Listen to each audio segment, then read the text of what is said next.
North Koreans weeping and wailing, collapsing in mourning after learning of the death of Kim Jong-Il.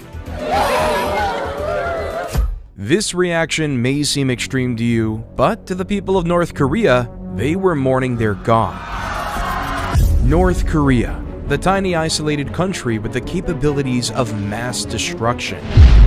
With hostile relations in the West and increasing tension, will the Kim dynasty survive? The civilians adore and worship their communist dictator. Or is this all a show? From the country's founding in 1948 to the modern-day totalitarian regime, this is the entire history of North Korea.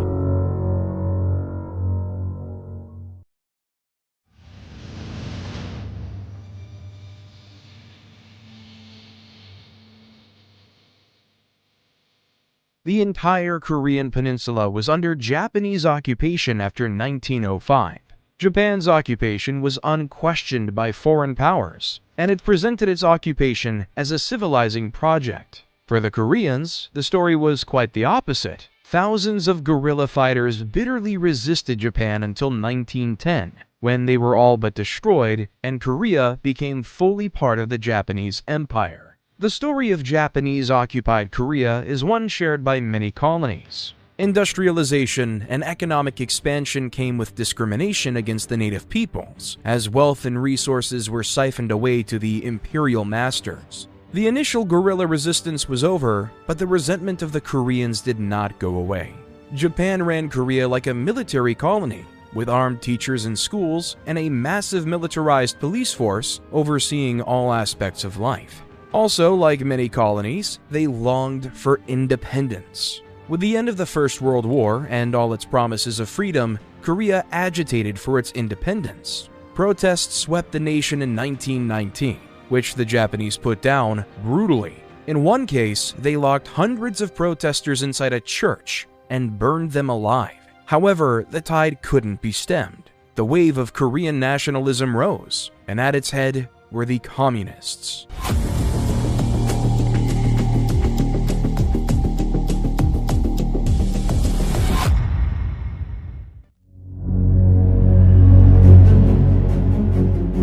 Communist movements were common across the world in the early 19th century. Galvanized by the success of Vladimir Lenin in the Russian Revolution, the communists promised wealth redistribution, an end to profit-seeking and imperialism, and a new prosperous beginning for its people. Time would put those promises to the test, but the dream of the communist utopia enchanted countless people, especially in Korea. Korean communists quickly became the tip of the anti-Japanese spear. Numerous guerrilla and civil groups emerged in the 1910s, 20s, and 30s, trying to achieve an independent communist Korea. The Japanese responded with firing squads, prison time, and terror. This killed many guerrillas and forced others to flee, including a young man the world would come to know as Kim Il-sung.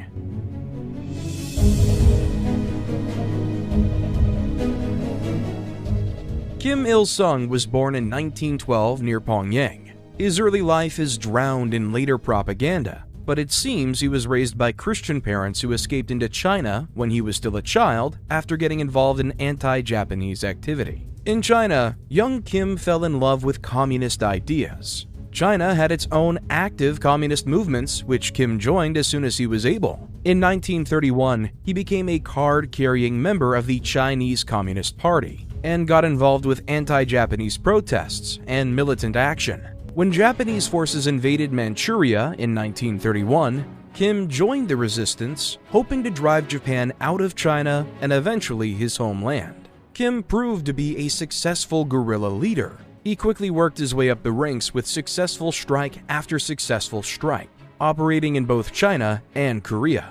In 1937, he led 200 guerrillas in the Battle of Pochanbo, just across the Korean border, where his forces defeated Japanese soldiers and burned down a police station and other occupied buildings. The victory put Kim Il-sung on the map and made him one of the most famous guerrilla leaders in East Asia. For later North Korean propaganda, it was the true start of Kim's path to power. Kim himself wrote about the battle, saying that, quote, "The flames over the night sky of Pocheonbo in the fatherland heralded the dawn of the liberation of Korea, which had been buried in darkness." Kim's success earned him the nickname of the Tiger.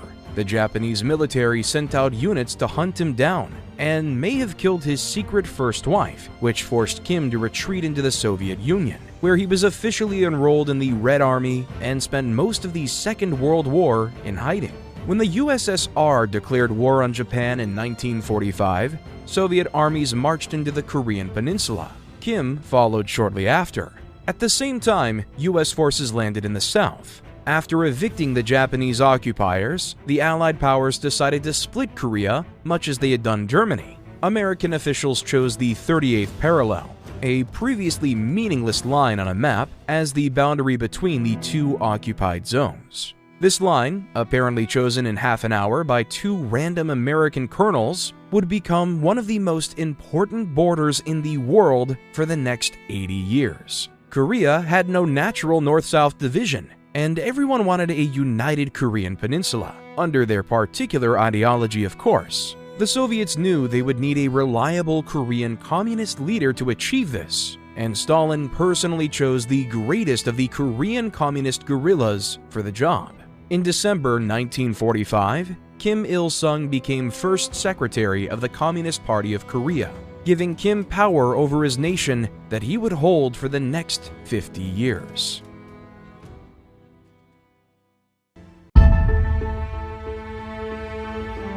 Kim had risen from lowly guerrilla fighter to leader of his nation, or had he? A bizarre conspiracy theory claims that the Kim Il-sung who entered North Korea in 1945 was not the same one who led the Battle of Pocheonbo. According to this theory, after the real Kim Il-sung fled into the USSR, Stalin made him disappear like so many other communist figures who threatened his popularity. It sounds crazy, but a CIA investigation into the theory concluded that it was right. They believed that the Kim Il-sung in North Korea was a criminal who the Soviets blackmailed into assuming a false identity so they could manipulate him. A Soviet officer who worked with Kim also wrote privately that the later Kim was an imposter whose name was stolen from the famous guerrilla leader who had actually died years earlier. These days, historians think the theory is nonsense. Several people who knew Kim as a guerrilla confirmed that it was the same man. The CIA report had simply been wrong, which happens far more often than the CIA likes to admit. Still, it's not impossible that the entire Kim dynasty is built on a Soviet lie.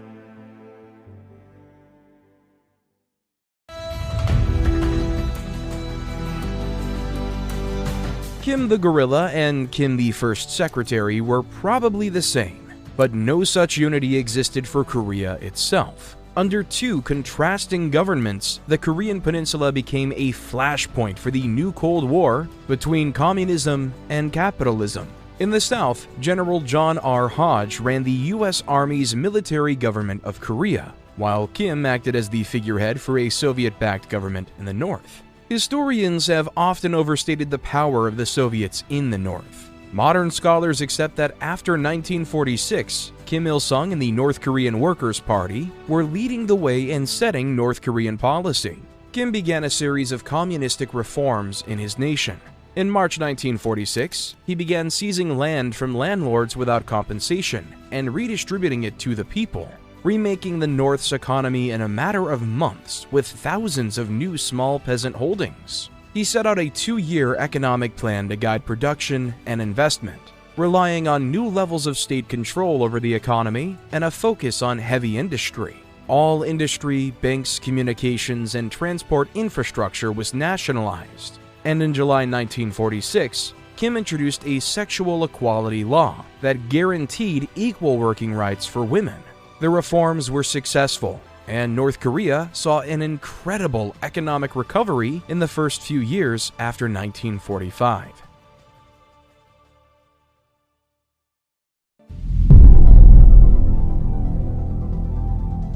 All was not easy within North Korea, though. Different factions of communists threatened Kim's control, and each tried to push North Korea in their own direction.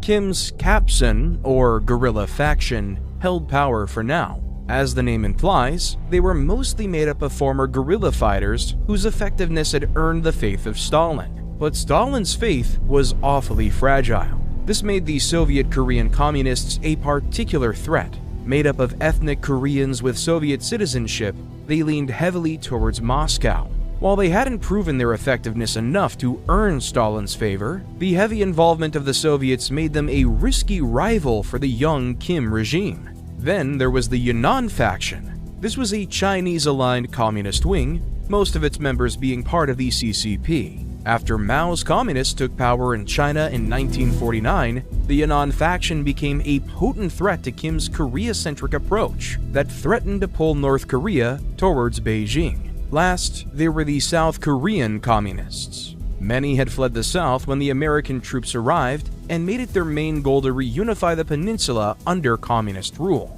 They were less of an immediate threat until reunification was achieved, but their leader, Park Han-young, was the closest thing Kim had to a rival. Park and Kim had both been invited to Moscow in 1946 for Stalin to judge which was the suitable leader. While Kim had won out, Park remained a force to be reckoned with.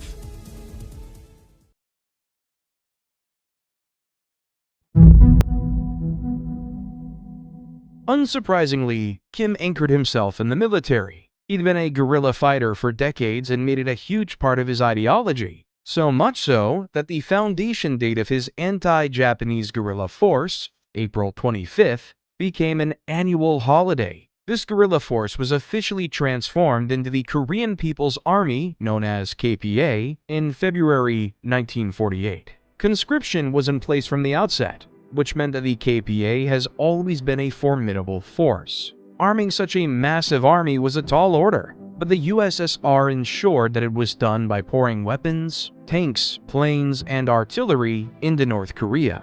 With huge numbers and modern equipment, the KPA was one of the most powerful military forces in the post-war world.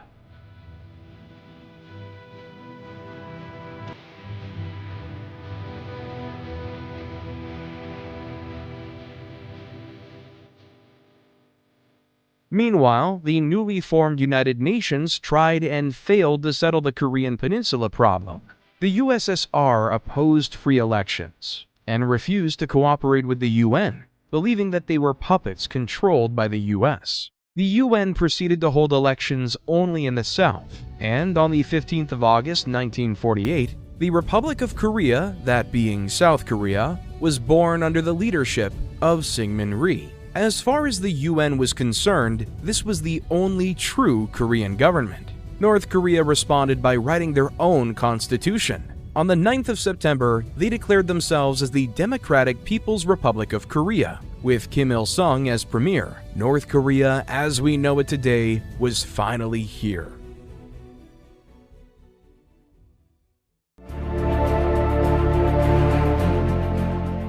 Almost immediately, Kim started planning the reunification of the peninsula. With most American troops withdrawing in June 1949 and the vastly superior northern military at his fingertips, it looked like an easy win. Communism had also seen a string of recent victories that boosted Kim's confidence too. The USSR detonated their first atomic bomb in August 1949, which ended America's unchallenged nuclear supremacy. In China, Mao's communists overthrew the Republican government and gave him another communist ally. Both Stalin and Mao threw their support behind an invasion, and Mao sent at least 50,000 men from the People's Liberation Army to support him, although Stalin was clear that he would not send in the Red Army. The South expected a war.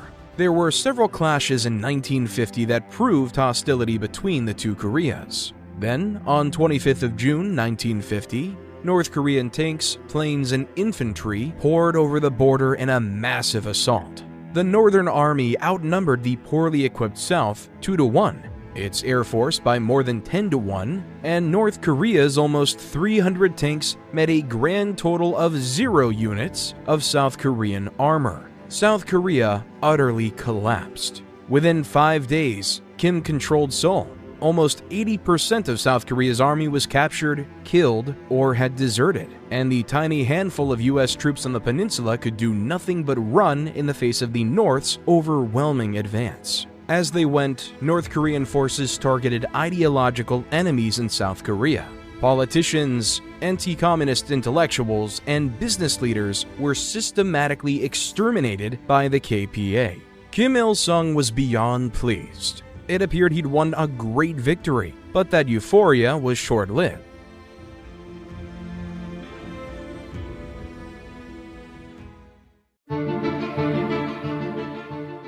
The United Nations condemned the invasion immediately, and 2 days later, it approved a unified military response to the crisis. Naturally, the US took the lead. Washington was worried that the fall of Korea to communism would threaten Japan and cause a domino effect in the rest of Asia. General Douglas MacArthur, who'd led US forces in the Pacific theater of World War II and currently oversaw US forces in occupied Japan, was given overall command of the UN coalition forces. UN forces landed at Incheon on the 15th of September, 1950. In the largest amphibious assault since World War II, the UN attack shattered the KPA.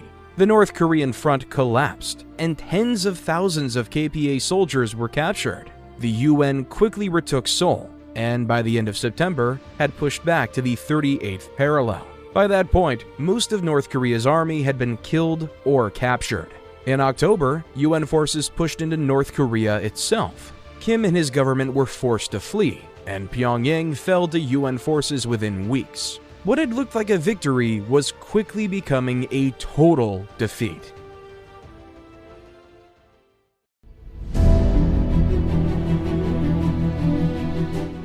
For North Korea, the true story of the war was not on the front lines, but at home. As its armies collapsed, so too did any hope of controlling the air.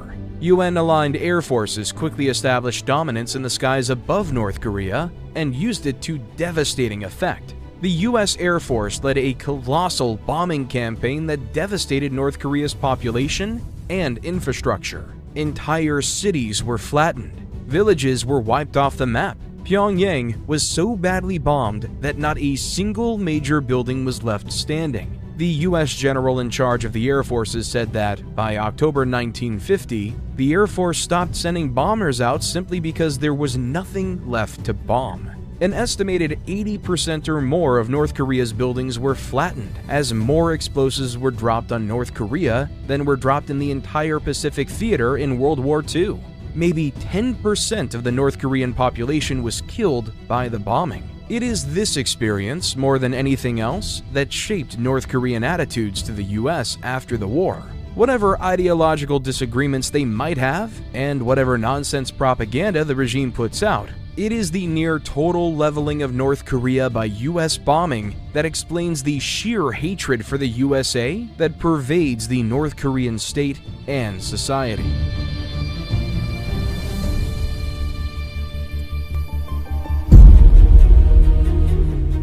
Things improved for North Korea when China stepped in. China had warned the UN forces not to get too close to its territory, and on the 25th of October 1950, they decided that enough was enough. Tens of thousands of Chinese troops burst across the border and surprise attacked the UN forces. The UN was caught unaware and retreated in the face of the sudden attack. Chinese and North Korean forces quickly recaptured Pyongyang, pushed the UN back over the 38th parallel, and even retook Seoul for a short period. Kim Il-sung's feelings were mixed. On the one hand, North Korea was back under his control, but the strength of the UN forces made reunification unlikely. Kim resented the loss of so many of his troops and the fact that China was doing most of the fighting. Furthermore, both Stalin and Mao blamed the KPA for being too incompetent to win and causing the war to spiral out of control. UN forces soon regrouped and pushed back. Seoul was retaken in March, its fourth and final conquest in less than a year, and once again it was the communists' turn to retreat north with thousands of their soldiers killed, wounded, or captured. The UN reached the 38th parallel again in July 1951, and there, the war would stall for 2 brutal years.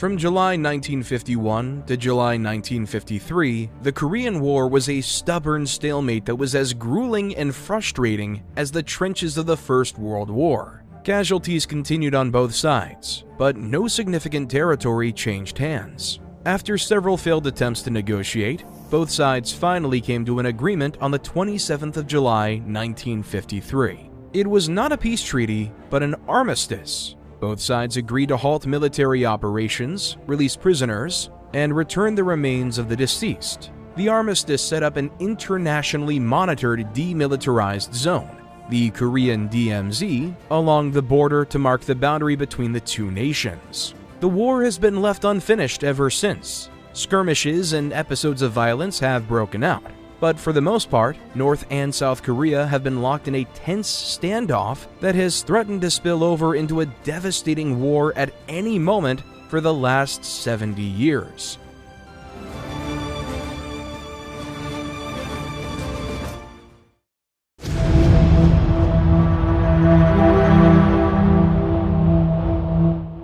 North Korea emerged from the war a broken and battered nation. Its army was almost destroyed. Its cities were in ruins. Its population was exhausted and demoralized. Kim Il-sung and his regime now faced the monumental task of rebuilding their country and navigating the perilous Cold War world. It was a task that required a fresh start, a rebirth of North Korea for a brand new age.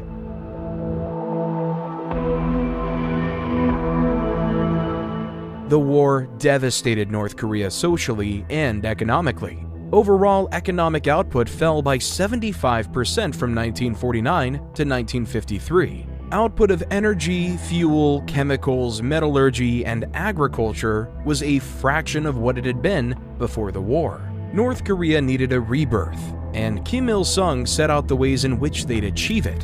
In 1953, he clarified 4 goals that would guide the nation in the coming years. First, he would consolidate what he called the People's Democratic System. In simpler terms, this meant doubling down on communist ideology and ramping up the propaganda to ensure that everyone was a loyal citizen. Second was to rebuild the economy and improve people's living standards. With much of the country in ruins, this was an obvious goal, but it would be a monumental task. Still, with total control over the economy and the support of their foreign allies, Pyongyang was confident it could be achieved. Third was to improve national defense. The army had to be rebuilt. The border had to be properly fortified, and they needed to secure modern equipment to stay competitive in a changing world. Last but not least, the unending goal of reunification remained.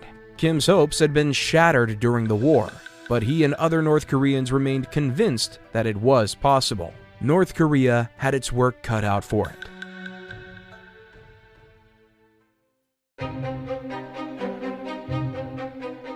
One of Kim's first priorities was repairing the damage his ideology took from the war. The North Korean Workers' Party had lost many members during the conflict, so he funded massive re-education programs to bolster the party's ranks and reaffirm their ideology, ensuring the party's long-term survival.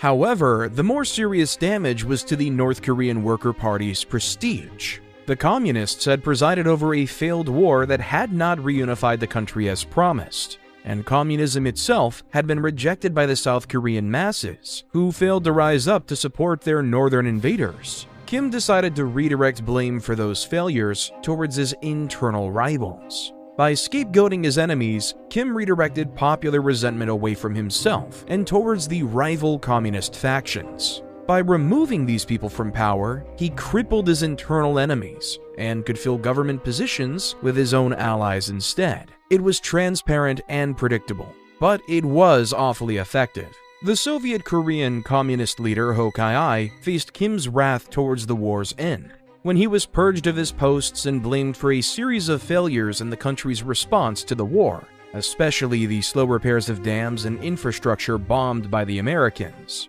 The accusations drove Ho Kai-I to suicide, or so the regime claimed. Another victim was Kim's old rival Park Han-young. The leader of the South Korean Communist faction had been appointed foreign minister and had promised Kim that the Southerners would rise up and join the North when their communist forces rolled in. This obviously did not happen. Kim dismissed him from his post in 1953 and then had him arrested on accusations of being an American spy.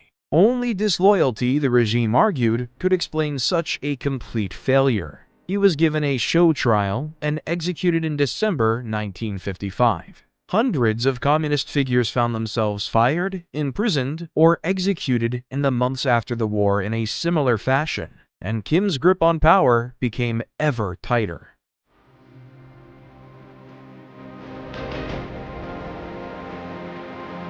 With Kim's power almost unchallenged, it fell to him to decide how North Korea would proceed. He formulated an ideology that would guide his country into the future, an ideology called Juche. Juche was and remains the guiding principle of the entire country. Its elements were first expressed in a 1955 speech by Kim Il-sung, and it essentially means self-reliance. North Korea strives to be militarily, socially, and economically capable of standing on its own 2 feet. Cooperation with fellow socialist states was welcome, but dependence undermined the country's power. Economically, this meant a rejection of international trade as the path to prosperity, and a focus on self-sufficiency. The Democratic People's Republic of Korea would strive to grow all of its own food, develop all of its own technology, and extract all of its own raw materials. Socially, it meant a thorough education in Juche ideology for all citizens,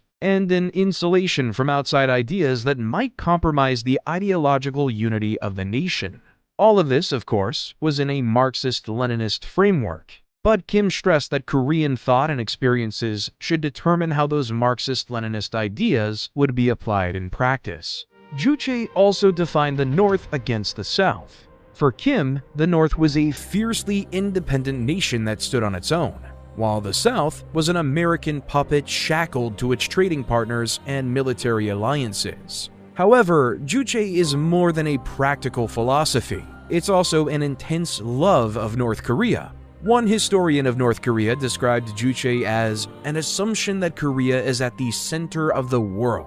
All citizens of the Democratic People's Republic of Korea must passionately love their country, and by extension, its leader. Understanding Juche is the key to understanding modern North Korea.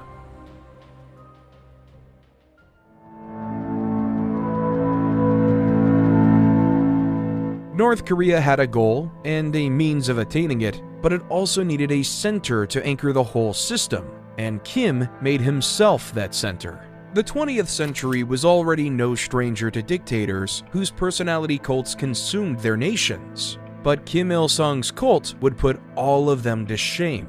The level of worship Kim and his descendants receive in North Korea to this day is one of the most striking and disturbing aspects of the regime. At first, Kim was following in the footsteps of his contemporaries like Mao and Stalin. In 1953, he declared himself Sir Yang, or Great Leader, and became a sort of embodiment of the nation.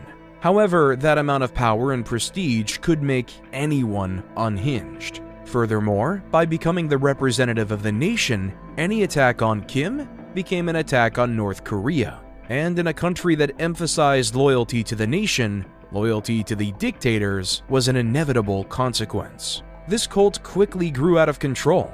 It became illegal to write over a photo of Kim Il-sung, or to wrap things in newspapers that mentioned his name. It was even an offense to print his photo on poor quality paper.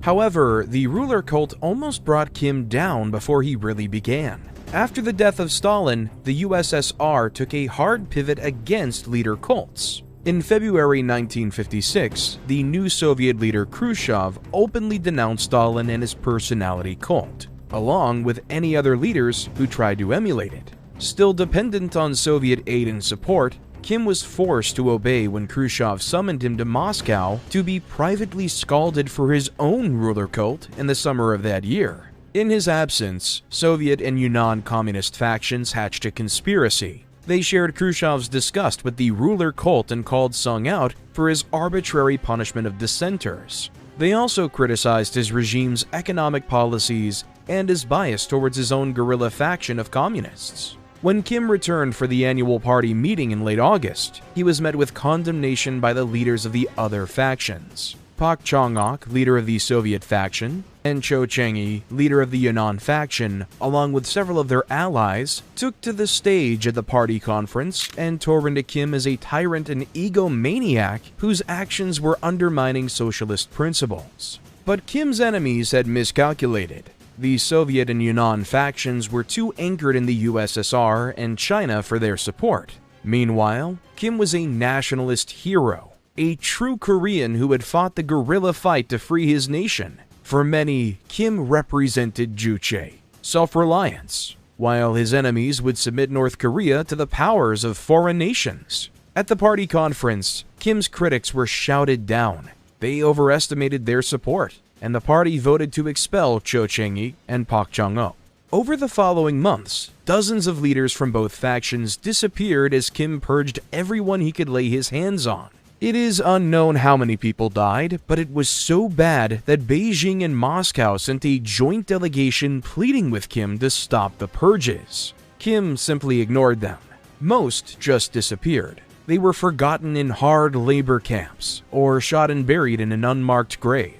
About 11 people were convicted in show trials and executed as enemies of the state. By 1960, Pak and Cho were dead. The Soviet and Yunnan factions had been completely destroyed, and there was no one left in North Korea who would dare challenge Kim Il-sung's power.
Declaring the plan a success, Kim followed it up with a 5-year plan from 1957 to 1961. While the former was for reconstruction, this new plan focused on developing in a new direction and bringing North Korea into modernity. The first plan had been great for industry, but the common people still lacked food, housing, and clothing. Pyongyang was still too obsessed with heavy industry quotas over agricultural output.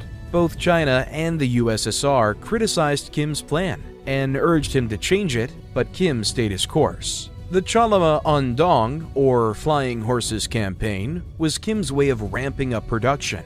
It was a massive propaganda campaign to encourage productivity and gave out rewards such as medals for factories and workers who exceeded their monthly quotas. Workers could also be organized into teams and compete with other teams for maximum output. They may be communists, but even North Korea realized that competition could be good for the economy. The press was filled with these Cholima writers, whose hard work was held up as a symbol of true patriotism. Kim also took to visiting production sites to encourage and inspire the workers, which became huge propaganda features for the regime. Another key part of Kim's motivation campaign were on-the-spot guidance visits, where Kim himself would visit farms, factories, or other facilities to motivate workers. According to the propaganda, he would use his immense wisdom to instruct the workers how to be better at their jobs and achieve their quotas. On-the-spot guidance has become one of the most iconic parts of regime propaganda and has been kept up by all of Kim Il-sung's successors. Their motivation campaigns were combined with nationalization and reorganization that tightened state and party control of the economy. By 1958, North Korea had collectivized every farm, and by the following year, it had reached full nationalization of all industry and trade. The obsession with quotas and productivity also had its dark sides. The pressure to exceed and expand led to punishment and social consequences for workers or teams who fell behind. The government even started a drink no soup campaign, encouraging workers to not eat or drink as much, so they wouldn't have to go to the bathroom during work hours.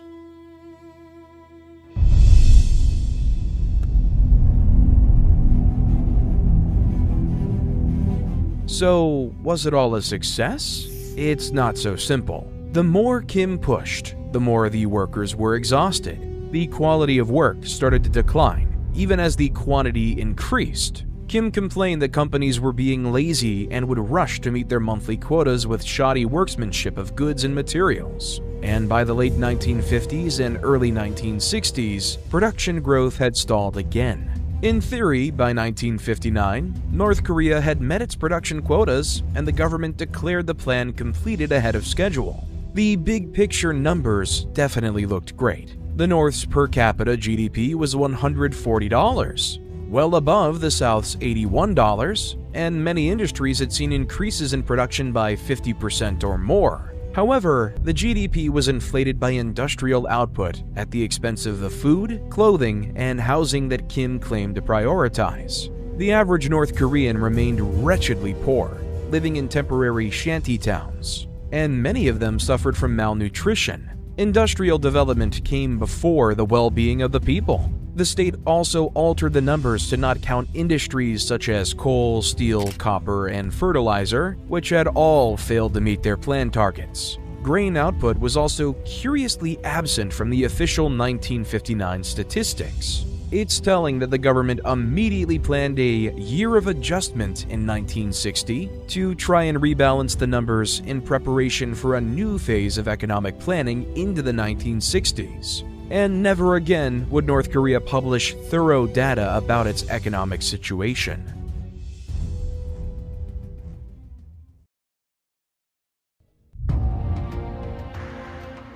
Alongside economic reorganization, the 1950s saw a social reorganization with the introduction of the Songbun system. Songbun is essentially a caste system that is still upheld in the Democratic People's Republic of Korea. It was launched in 1957 to distinguish between those families who were always loyal to the regime and those who were not to be trusted. There are three overarching classes in the Songbun system. The core comprise about 28% of the population, made up of those people descended from the original guerrillas and revolutionaries, the soldiers who died in the war, and those from traditional peasant families. This group is seen as the most loyal and trustworthy. They will be allies to the end. The largest group at 45% are the wavering. This includes the foreign-born population, families of defectors, members of the middle classes and their families, and a number of regular occupations like small traders and teachers. This group is not necessarily disloyal, but they cannot be trusted to be completely devoted to the regime. If things take a bad turn economically or politically, the regime knows that these people might turn against them. Lastly, roughly 27% of the population belong to the hostile class. Political prisoners, religious people, supporters of the South, or the descendants of businessmen and landlords all belong to this group. These people are not to be trusted and must be closely monitored for any hint of disloyalty or anti-communist action. Every North Korean is sorted into one of these classes, and then sorted into one of 50 subcategories within it. Those higher up the Songbun scale can expect privileges, and having good Songbun is the key to a good life in North Korea. On the other hand, those with bad Songbun can expect to be discriminated against. Songbun affects everything: what jobs one can have, who they can marry, what healthcare they have, what schools they can get into, and even how much food is distributed to them. The regime maintains a file on every North Korean above the age of 17 to keep track of their Songbun. Good deeds might move one up the Songbun scale, but moving up is much harder than moving down. Missing work quotas, committing a crime, or showing any disloyalty to the regime are always bad for your Songbun.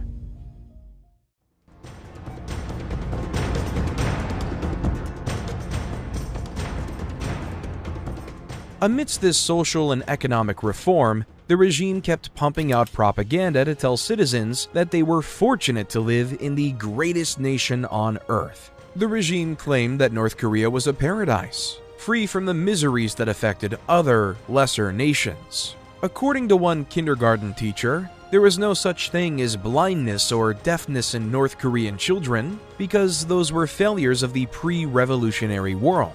According to school teachers, students never missed a lesson and never misbehaved. There was no such thing as alcoholism or prostitution in North Korea because everyone had what they needed and never had to stoop to such lows. Divorce? That never happened. Neither did premarital sex. And of course, it wouldn't be a communist utopia without a complete absence of homosexuality, which the regime saw as an anti-socialist perversion. The truth was quite different. The regime took care to hide its flaws from the eyes of the world, even its own people, while trumpeting its supposed success to the stars. But there was something sinister behind this image of perfection. One visitor to North Korea noted that, despite the war being recent and causing thousands of injuries, he never saw a single person who was scarred, mutilated, or disabled. The question was obvious. He said, "What have they done with them all?" The truth was that anything or anyone that made the regime look bad or questioned its image was taken out of the public eye. Some were merely hidden, but others would see the dark underside of the Kim regime.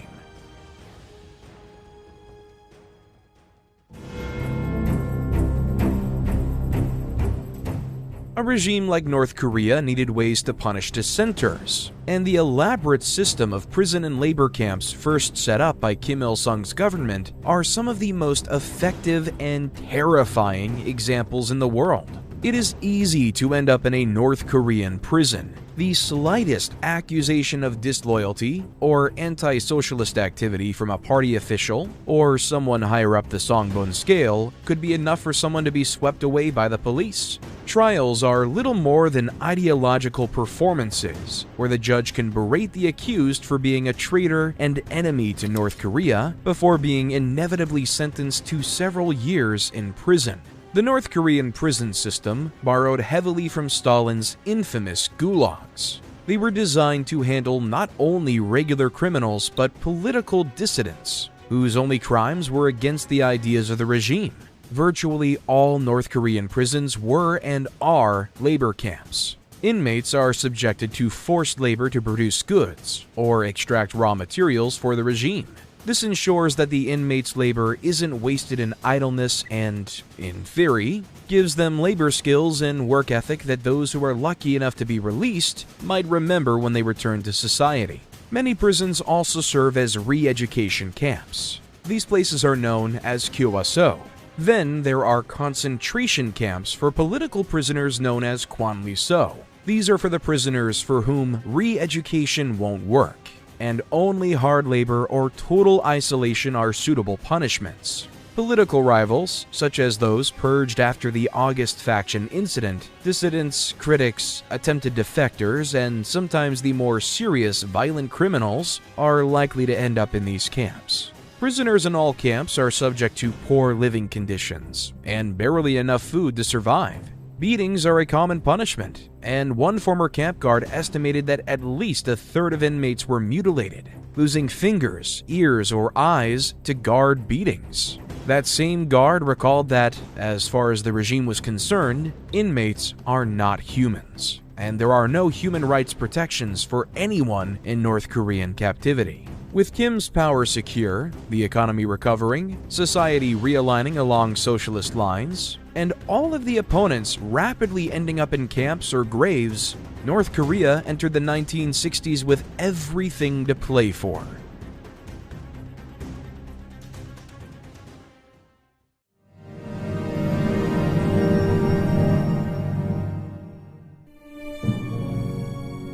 As the new decade dawned, North Korea continued to strive for economic and military progress. Kim still wanted to improve heavy industry and compromised on the policy of Juche to import equipment to support these economic sectors. The USSR was initially their main supplier, but friction over pricing and other issues led North Korea to do the unthinkable, turn to the West. Pyongyang realized that it was cheaper for them to buy industrial plants and machinery equipment from the West or Japan. Often these goods were of much higher quality than the Soviet models. Kim declared the Great Leap Onward policy, a way to use Western technology to jumpstart Korean development. They imported billions of dollars worth of equipment on credit, including $1 billion from Japan alone.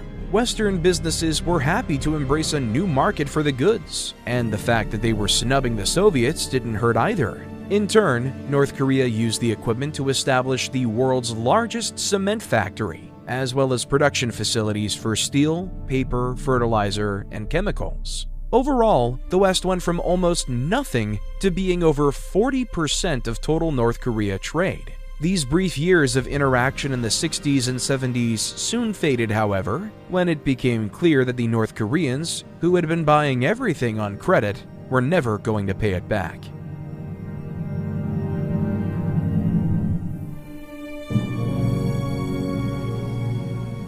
This interaction did generate Western interest in the Hermit Kingdom, and a special temptation for a handful of men. Men like James Joseph Dresnok. Dresnok was a U.S. soldier, and he'd had a rough life. His parents divorced when he was young. He never finished high school, and he had run-ins with the law before he enlisted at 17. He married young but returned from a deployment in Germany to find his wife had left him for another man. When Dresnok was redeployed to South Korea in 1962, he had lost all hope and was treating his depression with alcohol. It didn't help that his behavior earned him a court-martial either. With no wife, no career, and no future, Dresnok decided that life in the DPRK couldn't possibly be worse than his current one. So, on August 15, 1962, Dresnok ran across a minefield in the demilitarized zone and straight into the arms of some rather shocked North Korean soldiers. Dresnok was interrogated, but they soon realized that he genuinely wished to live in North Korea. After initial hesitation, the regime accepted him. Dresnok was given a home and became a North Korean citizen. He was one of at least 7 known U.S. defectors to the country. In his new life in North Korea, Dresnok became an English teacher and sometimes acted in state propaganda films. He and the handful of other American defectors often played American soldiers in war films, and he became something of a celebrity in the country. Another defector, who later returned to the West, claimed that they were closely monitored by state security services and were sometimes beaten or interrogated on suspicion of being spies. But if this is true, it did not seem to deter Dresnok. Dresnok lived the rest of his life in North Korea. He married twice and had several children before dying in November 2016. His children remain in North Korea, where they hold important jobs and plan to remain there for the rest of their lives.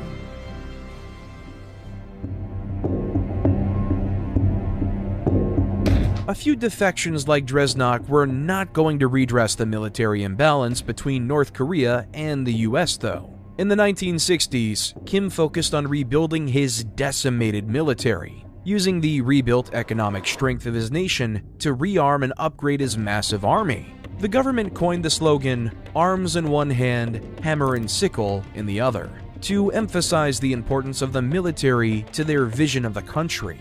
North Korea continued to recruit soldiers into its military.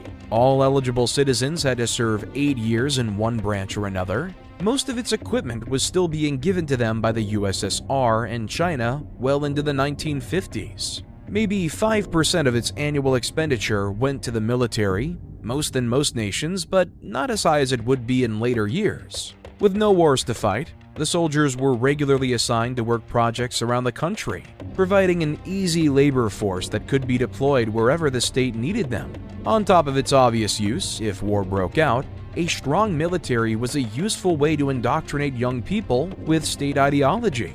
Kim wanted to inculcate military discipline in the next generation, and required all children to practice with firearms starting when they were 7 years old. This military resurgence had economic benefits too. Kim envisioned a militarily self-sufficient North Korea that could boost its economy by churning out a rifle for every citizen, and enough tanks, planes, and artillery to match the South and its American allies. This concept was called Byungjin, and argued that military development was deeply tied to economic development, and it has remained relevant in North Korean thought ever since. As the military grew in power, Kim purged unreliable officials. In the late 1960s, top military men like the Minister of National Security, the Chief of Southern Intelligence, and the Commander-in-Chief of the Navy, along with at least 10 top generals, were removed from power. This was less a case of them being a threat, and more a case of Kim simply tightening his control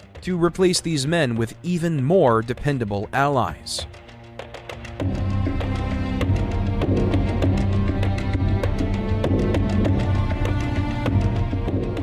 Still providing economic aid to Pyongyang, Moscow and Beijing's relationship with the strange little regime was not smooth sailing.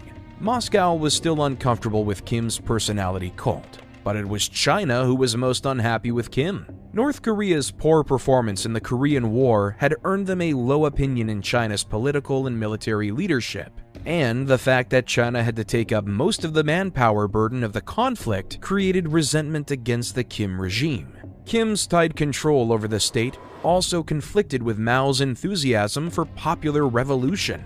When Mao's Legion of Red Guard student activists launched the Cultural Revolution in 1966, waging a campaign of terror and vandalism against rival communist factions and symbols of Chinese tradition across the country, Kim Il-sung condemned them. To him, it was a dangerous act of popular unrest that risked undermining the stability of the country. The Red Guards had no love for him either, and dubbed him, quote, a fat revisionist who was not worthy of being called a communist.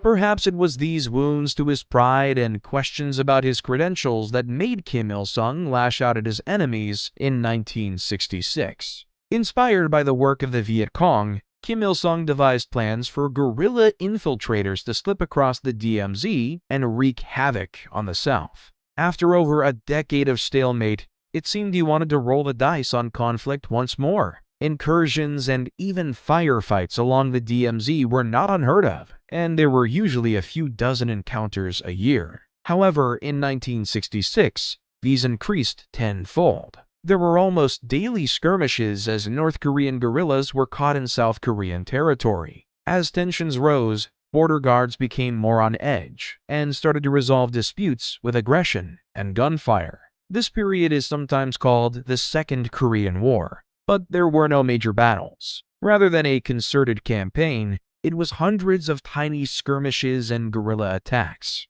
There were casualties on both sides, and the U.S. declared the area around the demilitarized zone a hostile fire zone.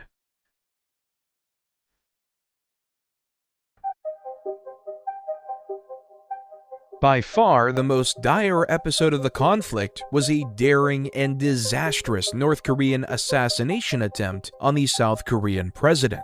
They were convinced that eliminating President Park Chung-hee wouldn't just weaken the South, but cause chaos from which the people would rise up, throw out the American occupiers, and embrace communism. On the night of January 17, 1968, 31 elite North Korean commandos slipped across the DMZ into the South. Their goal? Infiltrate President Park's residence at the Blue House in Seoul and eliminate him. Each man in the team had been handpicked and trained in infiltration.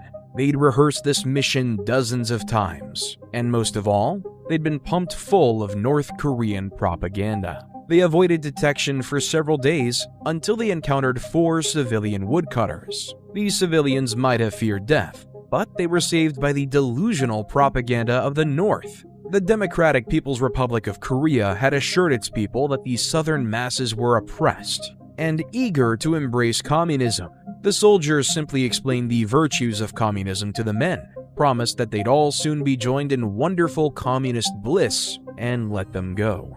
Naturally, the men immediately reported them to the police. Within hours, the warning was relayed up the chain of command. South Korea didn't know what the commandos wanted, but they mobilized everything in the area to find them, and put the whole country on high alert. The North Koreans managed to arrive in Seoul undetected, but they had to scuttle their original plan. They'd been trained well though, and adapted to the high alert. With soldiers everywhere, the commandos simply blended in. They donned stolen South Korean uniforms, and on the 20th of January, the full group of 31 armed men walked down the street in open daylight towards the president's residence at the Blue House. The commandos got within 800 meters of the president's house before some curious policemen stopped them. It didn't take long for the police to see right through their disguises. Their cover blown, the commandos opened fire. 1 policeman died and 2 North Koreans fell before the commandos scattered.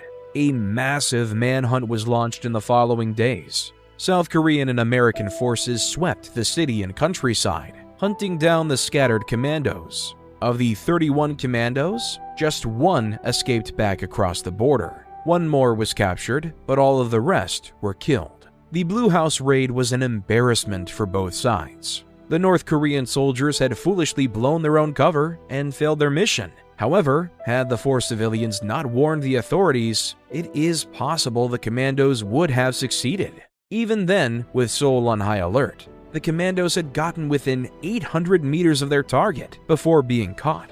The Blue House raid could have been the spark of a major war, but by sheer luck, it happened to occur just as the Tet Offensive exploded in Vietnam, dragging away U.S. attention and guaranteeing that America would not commit to another war in Asia. For his part, Kim Il-sung denied involvement and blamed rogue elements in the government for the plan.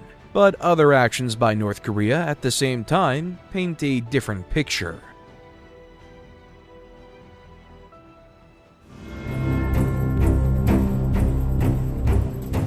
A mere 3 days after the Blue House raid, North Korea captured a U.S. recon ship off the coast of the peninsula. The USS Pueblo was performing intelligence gathering several miles off the coast when it was intercepted by the North Korean Navy and Air Force. Officially, the Pueblo was in international waters, but North Korea has always asserted a much larger sea border than other countries accept. The North Koreans pursued the ship when it tried to flee and fired several warning shots, killing 1 sailor before the Pueblo surrendered and its crew was taken prisoner. It took several days to confirm the ship's fate, and Washington scrambled for a response. They desperately wanted to avoid making things worse. Not only might the hostages be killed, but U.S. resources were consumed dealing with the Tet Offensive in Vietnam. All the while, the crew suffered the misery and torture of North Korean captivity. The North began stockpiling rations, and in early 1968, Pyongyang closed its schools and evacuated citizens to the countryside in anticipation of a nuclear attack. Over 100 infiltrators were sent to the south again in late October, but almost all of them were caught within weeks of an operation that left about 150 people on both sides dead. The murder of an entire family at Jabang Mountain by the infiltrators, including a 10-year-old boy, intensified the South Korean response and made hope of a South Korean pro-communist uprising even more absurd. The global community feared war. Diplomats from communist, capitalist, and non-aligned nations urged de-escalation. Even Moscow was unhappy. During a party conference in April 1968, Premier Brezhnev condemned North Korea for trying to drag the world into another conflict. We do not know what exactly led Kim Il-sung to wind down the provocations in 1969. The anger of the USSR and China, fear of actual conflict, or a changing domestic political and economic situation might all explain it. We only know that, for whatever reason, Pyongyang eased off on the provocations over the following months, and by late 1969, the crew of the Pueblo were released, and hostile encounters along the demilitarized zone had returned to their pre-1966 levels. It is possible that Kim's massive military buildup in the 1960s created the appetite for war. It is also likely that the purge of North Korean generals in the late 1960s was a direct result of the failures of this whole conflict. Overall, though, it was a pointless conflict that claimed an estimated 400 South Korean and American lives, along with hundreds of North Koreans.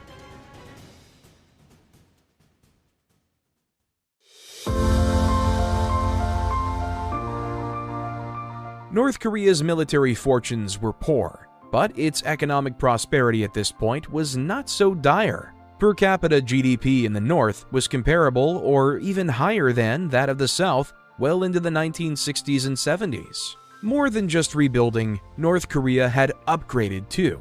Almost all homes had electricity by the mid-1970s, and almost 70% of the population had urbanized as agricultural improvements reduced the need for people to be rural farmers. Education also improved, with virtually all children enrolled in school, and over 200 universities established across the country, all with free tuition, of course. One of the biggest success stories in North Korea was and remains national health. The hospitals remain underfunded.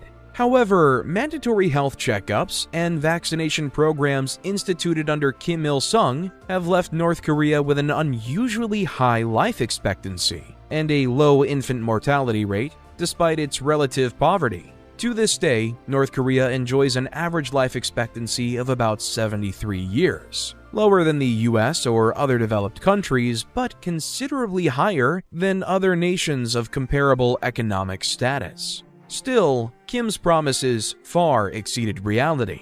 He'd once claimed he would see North Korea where everyone wore silk, lived in a house with a tiled roof, and ate 3 full meals a day. North Korea had made progress, but this dream of luxury, a dream that was already reality for millions in the West, was still a distant hope. What's more, North Korea's progress towards that distant hope was about to come to a grinding halt.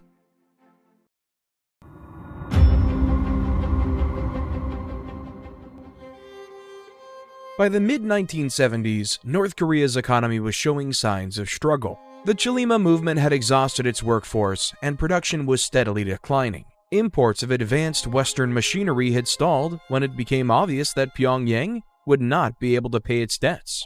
Global economic challenges throughout the decade, including the 1973 oil crisis, had knock-on effects that shook the already fragile nation. In 1976, North Korea was forced to stop all debt repayments to the West, a dire sign of the state of the nation's finances. Manipulation of statistics also continued to be a problem.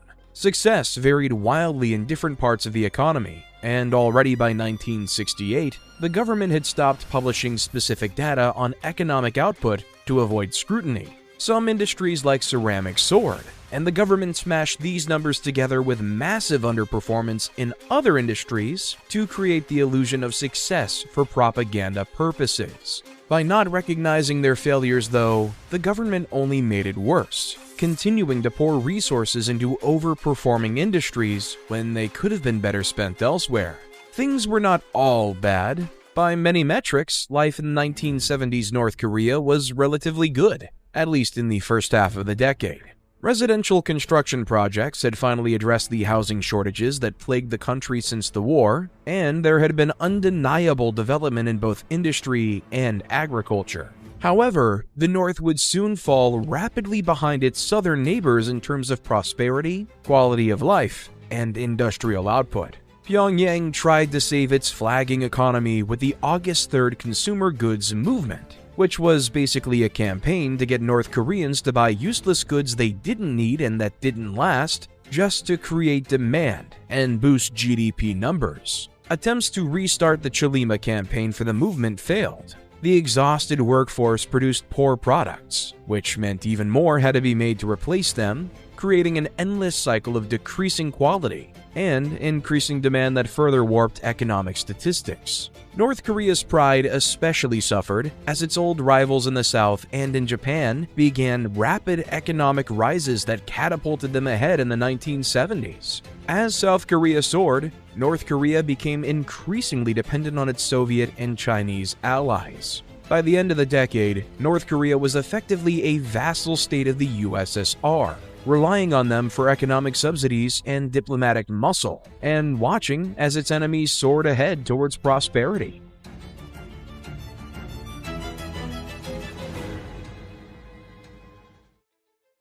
The shifting winds of global politics presented new challenges for North Korea. After the US's withdrawal from Vietnam, Kim entertained the idea of reunification with the South. If Vietnam could defeat the US, he argued, surely North Korea could. Kim presented this possibility to Mao Zedong.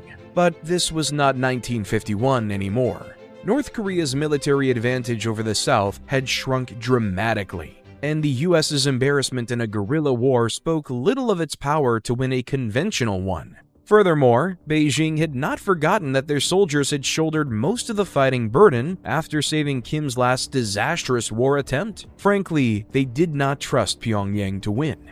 The other reason they refused to support the idea was China's newfound effort to build bridges with the West. By the mid-1970s, China was looking for ways to reduce hostilities to the US and build economic ties. The Nixon administration had been eager to do so, hoping to deepen the divides between Moscow and Beijing, and allowing North Korea to start another war would only ruin those efforts. Kim's plans were shelved when he began to realize that the old reliance on China and the USSR in an eternal union against the West was crumbling. To counter this, Kim Il-sung found new allies outside of China and Russia. Fellow communists like Pol Pot and Cambodia were rather short-lived allies. One of the more successful areas of North Korean diplomacy was Africa. Kim found fast friends in the continent's mad dictators like Idi Amin and Jean Bedel Bokassa, men whose craving for power and control matched his own.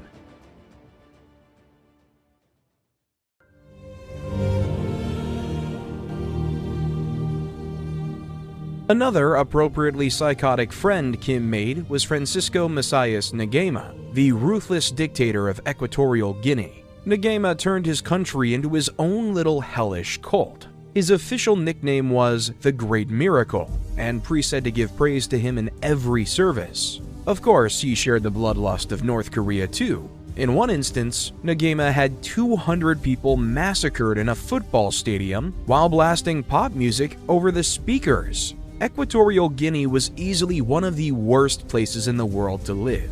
They called it the Auschwitz of Africa for good reason. As a sign of their friendship, Nguema sent his daughter Monica to be raised and educated in Pyongyang in 1979. It was just in the nick of time too, since Nguema was ousted and killed months later. But Kim Il-sung kept his promise to his depraved, departed friend. Monica was given the best education that North Korea could provide, and Kim regularly called Monica to see how she was doing, and made sure she had everything she wanted.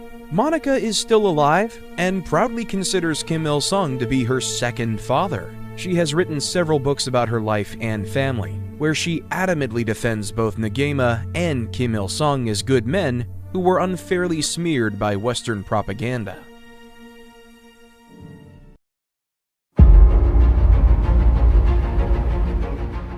But while North Korea built closer alliances with some nations, relations with the United States and South Korea continued to be difficult. The DMZ remained a tinderbox that could be ignited by the simplest thing, including a tree. On August 18, 1976, a small group of US and South Korean soldiers, led by Captain Arthur Boniface and Lieutenant Mark Barrett, entered the DMZ to cut down a tree which was blocking the view for a UN command post on the border. A group of North Korean soldiers came over and watched them closely. After a while, the North Koreans became belligerent. They demanded Captain Boniface and his men stop and leave, but Boniface turned his back to them and kept working. He didn't even see the North Korean soldiers when they suddenly and brutally attacked him. About 30 North Korean soldiers, armed with crowbars, metal pipes, and other implements, pounced on the US and South Korean soldiers. Captain Boniface was beaten to death on the spot. Lieutenant Barrett escaped to a nearby ditch where the North Korean soldiers found him and attacked him with the same axes the soldiers had been using to cut down the tree.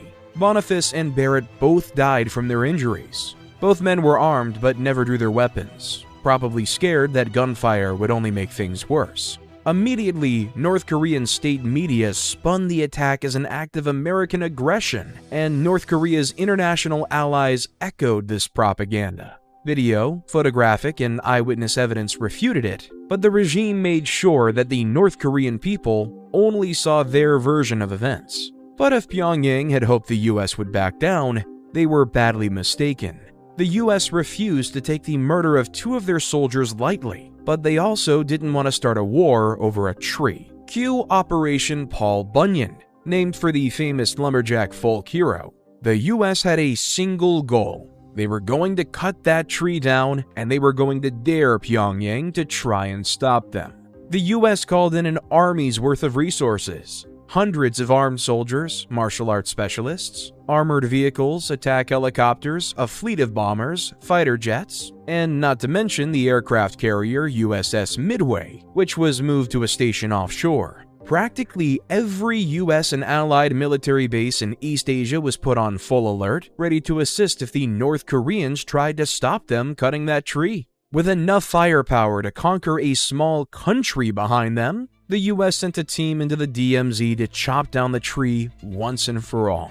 The few hundred North Korean soldiers on the border could only watch in awe as the US troops brought it down, while helicopters and bombers circled on the horizon. 45 minutes later, Operation Paul Bunyan was declared a success. The stump was left standing for a few years, and now a memorial stands on the spot to honor Boniface and Barrett. North Korea, apparently shocked by the lengths the US would go for a tree, didn't go so far as to apologize. But Kim Il-sung expressed his regret that the incident had gotten out of hand, and said both sides needed to commit to keeping the peace. It wasn't much, but it was the closest the Kim regime had come to accepting responsibility for something bad in its entire history thus far.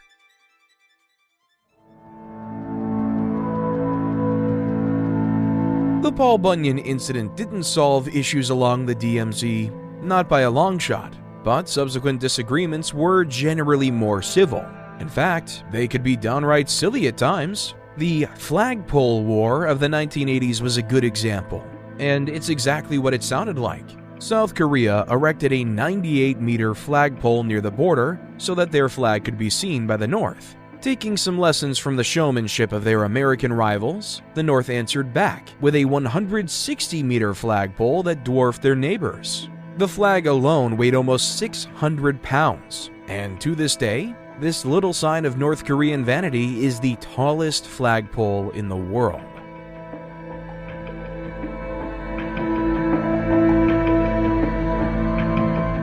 By 1980, Kim Il-sung was pushing 70. North Korea's economic progress had stagnated, and foreign relations had been stuck in a perpetual stalemate for almost 3 decades. There might have been a sense of anxiety about what could happen when the great leader died, and the nation faced its mounting problems alone. Kim Il-sung had a solution to those anxieties, and its name was Kim Jong-il. Kim Jong-il was hidden from the spotlight for the first 30 years of his life.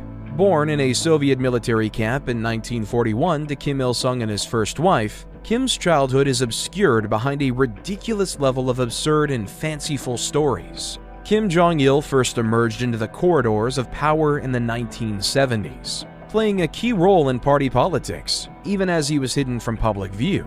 He joined the Central Committee in 1972, and by 1974, he was the designated heir to his father. Il was groomed for succession through experience. He was given important roles in managing espionage and propaganda for the regime, and would gradually accrue more power behind the scenes until the 1990s. From the 1980s, he was put into public view and given a thorough, heroic treatment by propaganda. Soon, his portrait could be found alongside his father's in every home in the DPRK. Kim Jong-il was described as the party center, and state propaganda assured the people that, as Kim Il-sung's old age approached, the party center would maintain the revolution and continue the work that his father began.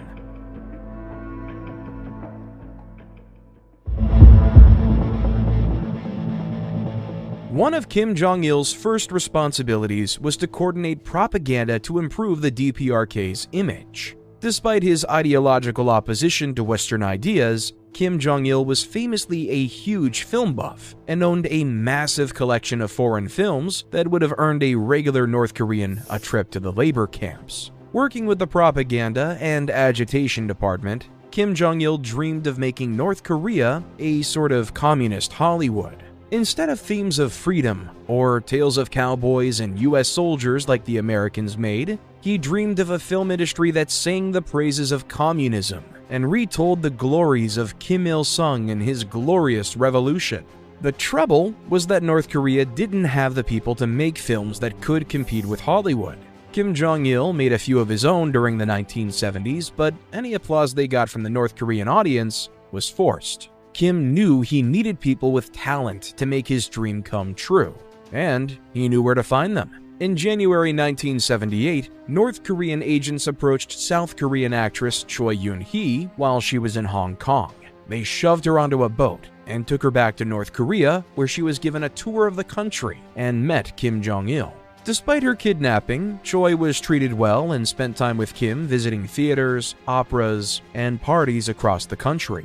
6 months later, North Korean agents swept up another South Korean film expert in Hong Kong, the director Shin Sang-ok. Shin happened to be Choi's ex-husband, and Kim intentionally kidnapped both to reunite them in North Korea and compel them to stay to make films for him. After several failed escape attempts from Shin, they gave in. Choi and Shin remarried and spent the next 8 years pumping out movies for the regime. Some of the films were exactly what you'd expect. Film productions of Kim Jong-il's own screenplays or tales of Kim Il-sung's glorious resistance against the Japanese. Choi even won an award for her performance in one propaganda film about a peasant woman joining the communists in Japanese-occupied China. But the best film had to be Pulgasari, a North Korean Godzilla ripoff about a magic dragon that overthrows a corrupt emperor. You can watch the film online. Kenpachiro Satsuma, one of the actors who played Godzilla, admitted that Pulgasari was actually better than some of the Godzilla films. Unfortunately, there would be no sequel. Choi and Shin were well treated, but they were still prisoners. During a visit to Vienna to secure funding for their next big hit, they managed to sneak away from their North Korean guards and escaped to the US Embassy. North Korea's film industry would never see wonders like Pulgasari again. But at least Choi and Shin could finally be free.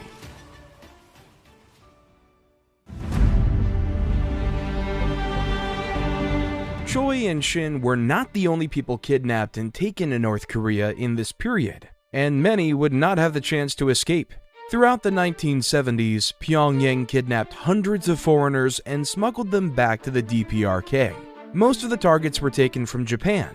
Although kidnappings from other countries like France and Malaysia were also known, there was no real pattern to them. They would occur at any place, at any time, sometimes taking young couples, other times a lone man or even a 13-year-old girl. The victims would be taken to North Korea and forced to live in the country for the rest of their lives. If they were abducted as a couple, they would be split up for a time and then reunited after a thorough indoctrination.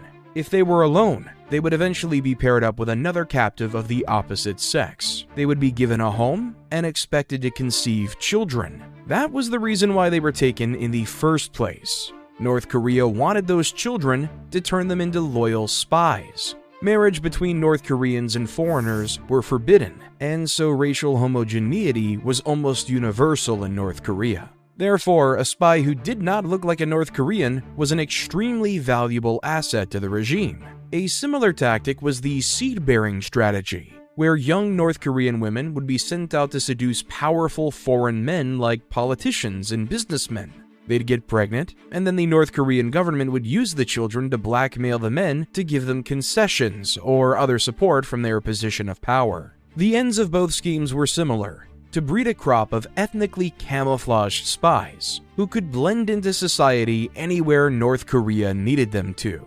To this day, we do not know how successful these spies were. We do not know of any of these children actually being used for their intended purpose. It's possible the plan was scrapped, or that they've been so successful that no one ever caught them. North Korea only came clean about the abductions in 2002 as part of a new diplomatic chapter with Japan. Still, the numbers they confessed to taking, no more than 13, are much lower than the numbers that survivors and others suggest. Just 5 of the abductees were returned to Japan later that year, and the fates of dozens of other missing people and their children are unknown.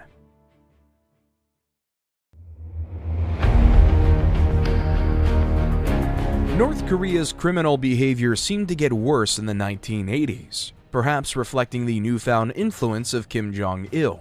2 horrendous terrorist attacks on foreign soil shocked the world in that decade, and increasingly isolated the DPRK. The first was an attempted assassination of the South Korean President Chun Doo-hwan during a visit to Rangoon, modern-day Yangon, in Burma. On the 9th of October, 1983, Chun, along with a host of other South Korean officials and advisors, was due to attend a wreath-laying ceremony at the Martyrs Mausoleum, dedicated to several Burmese national heroes. At 10:25 a.m., just before the ceremony was due to start, a bomb hidden in the building by North Korean agents exploded. The blast destroyed the memorial, killing 21 people and wounding 46. Among the dead were several high-ranking South Korean officials, including the foreign minister and the deputy prime minister, along with journalists and Burmese civilians. Luckily for President Chun, his car had been caught up in traffic, and he escaped unharmed.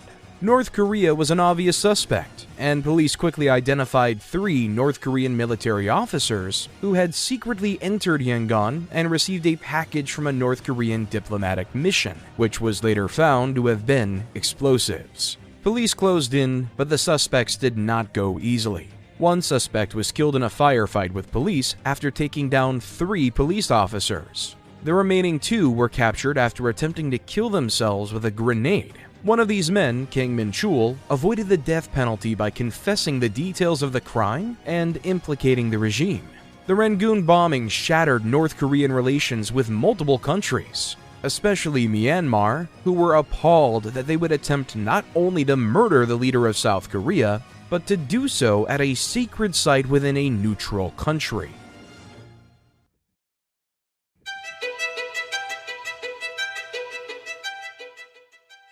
The second and far worse crime occurred 4 years later aboard South Korean Air Flight 858. On the 29th of November, 1987, 2 North Korean agents working on Kim Jong-il's orders boarded Flight 858, using false Japanese passports and speaking Japanese taught to them by some of the captured Japanese citizens. The plane was flying from Baghdad to Seoul, with several stopovers in between. The agents secretly planted an explosive device disguised in an electronic radio in the luggage storage above their seats, then left the plane when it stopped over in Abu Dhabi. The plane continued on its journey, unaware of the deadly package it carried.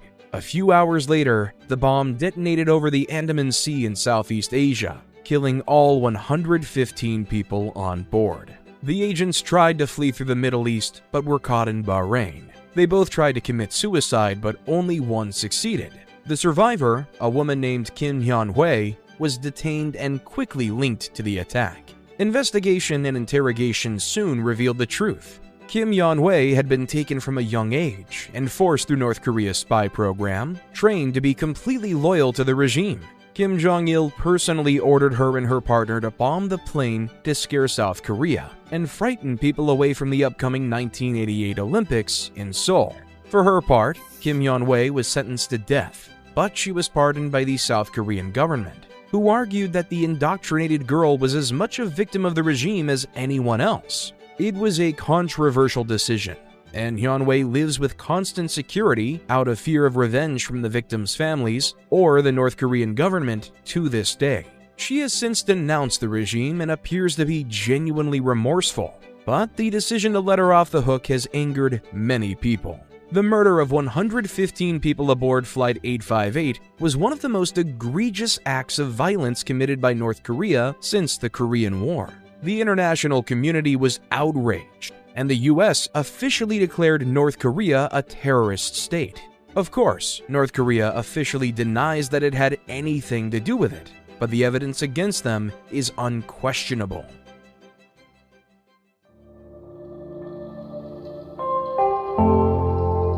Clearly, the 1980s were a decade of external problems. Pyongyang tried to distract from these issues by funding massive internal projects to placate the people. Some of these projects were genuinely useful, others were mere exercises in vanity, and some turned out to be miserable failures. The Nampo Dam on the west coast of the country was the great internal achievement of the decade. Built between 1981 and 1986, this massive $4 billion tidal barrage separates the Taedong River from the Yellow Sea. It prevents seawater contamination of the river, allowing it to be used to supply water for human, industrial, and agricultural needs. It is undeniably a feat of engineering and is still a proud icon of regime propaganda, and a popular tourist destination to boot.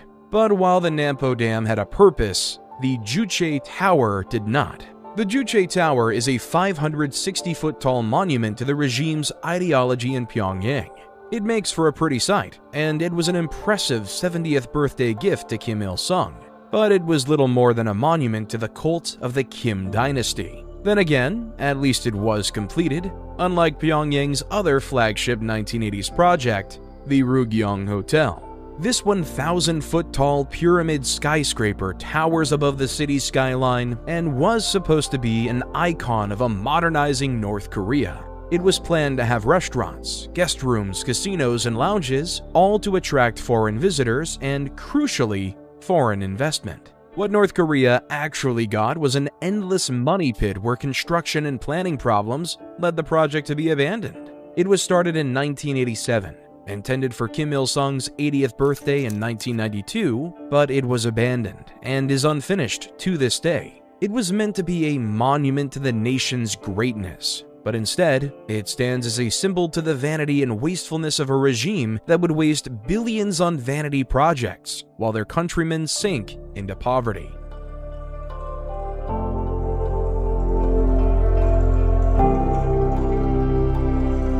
Change hit the world hard and fast, and for all of its isolation, even North Korea would feel the effects. Under Gorbachev, Moscow became increasingly skeptical of North Korea and tried to push it to roll back its totalitarian control. Moscow's first formal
countries failed. Given China's liberalization and Gorbachev's opening to the West, Pyongyang probably wasn't wrong on this point.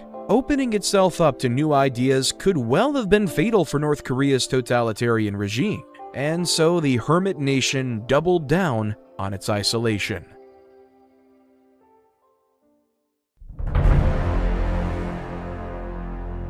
The increasingly rogue North Korea sought protection in nuclear weapons. But even there, the new realities of world politics were clear.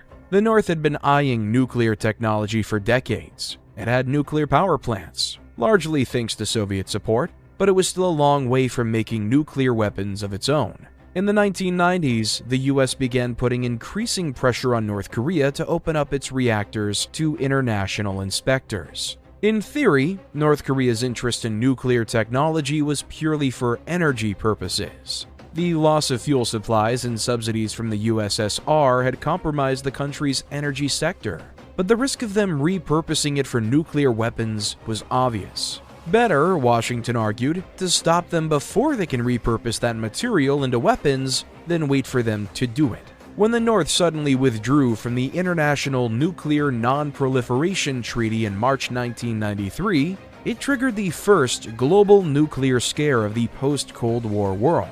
There were talks of nuclear war, and a North Korean diplomat threatened that his nation would, quote, turn Seoul into a sea of fire. Like every North Korean nuclear scare, the boasting came to nothing. They didn't have the will or weapons to follow through.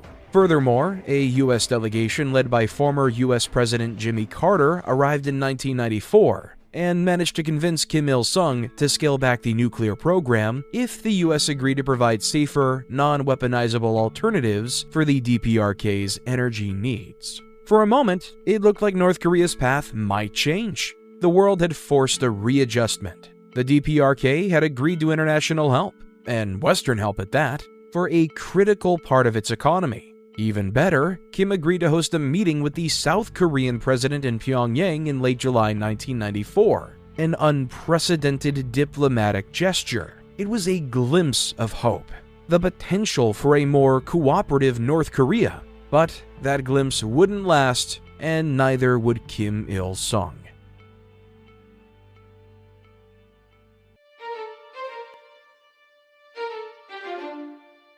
Just before noon on the 7th of July, 1994, 82-year-old Kim Il-sung collapsed at his private residence in Gyeongsang Province. He'd suffered a massive heart attack. The best doctors in the country were flown in to help him, but in the early hours of July 8th, the great leader of North Korea was declared dead.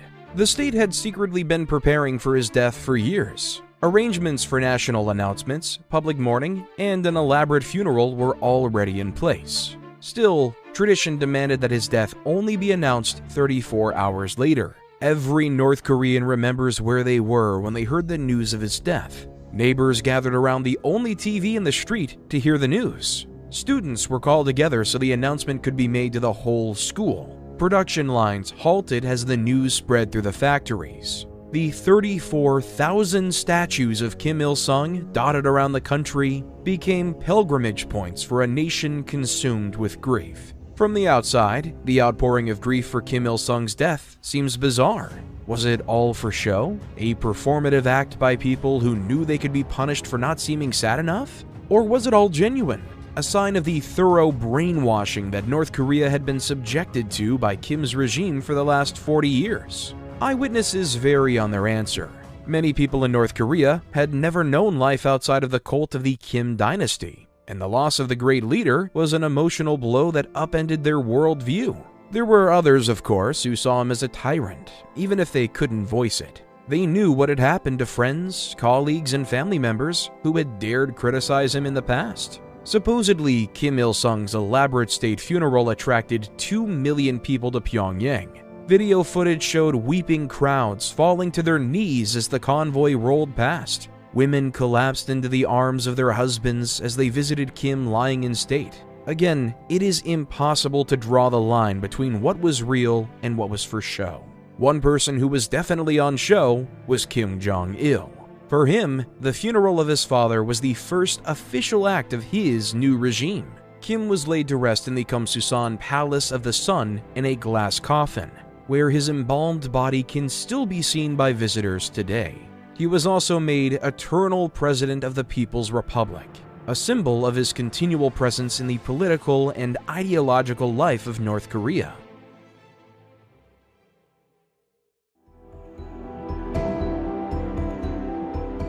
With Kim's death, a new chapter of the nation's history was about to begin, but we cannot proceed without taking a moment to reflect on the man's life. Modern historians like to move away from the stories of great men, but Kim Il-sung was undeniably a special figure. His personality cult and practical power made him the most important person in his nation for half a century, and he used that influence to reshape the lives of millions of people. Few people ever live such an impactful life. Kim must have been disappointed.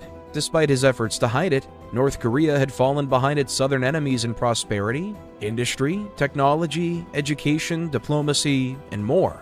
The dreams of reunification seemed like a distant memory as Western military technology continued to eclipse their outdated Soviet-era weapons. Newfound diplomatic avenues between North and South showed that the North was starting to accept that its neighbor was here to stay. The continued economic rise of the capitalist nations, the liberalization of China, and the collapse of the USSR painted a grim picture for Kim's beloved Marxist-Leninist ideology. Many would say it was good riddance. Kim Il-sung directly or indirectly caused the deaths of millions of people between his wars, death camps, firing squads, and famines.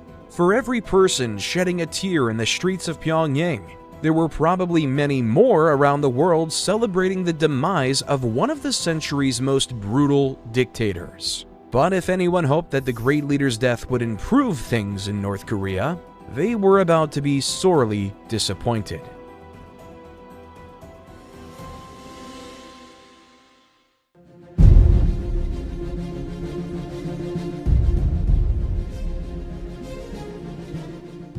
Kim Il-sung's death was rather sudden, but Kim Jong-il's rise had been anything but. Kim Jong-il had held an important place in the operation and propaganda of the regime for years. However, he was not his father. He lacked the true revolutionary pedigree and exciting life story of Kim Il-sung. If he was going to inspire the same loyalty and enthusiasm, his propaganda machine would have to work even harder.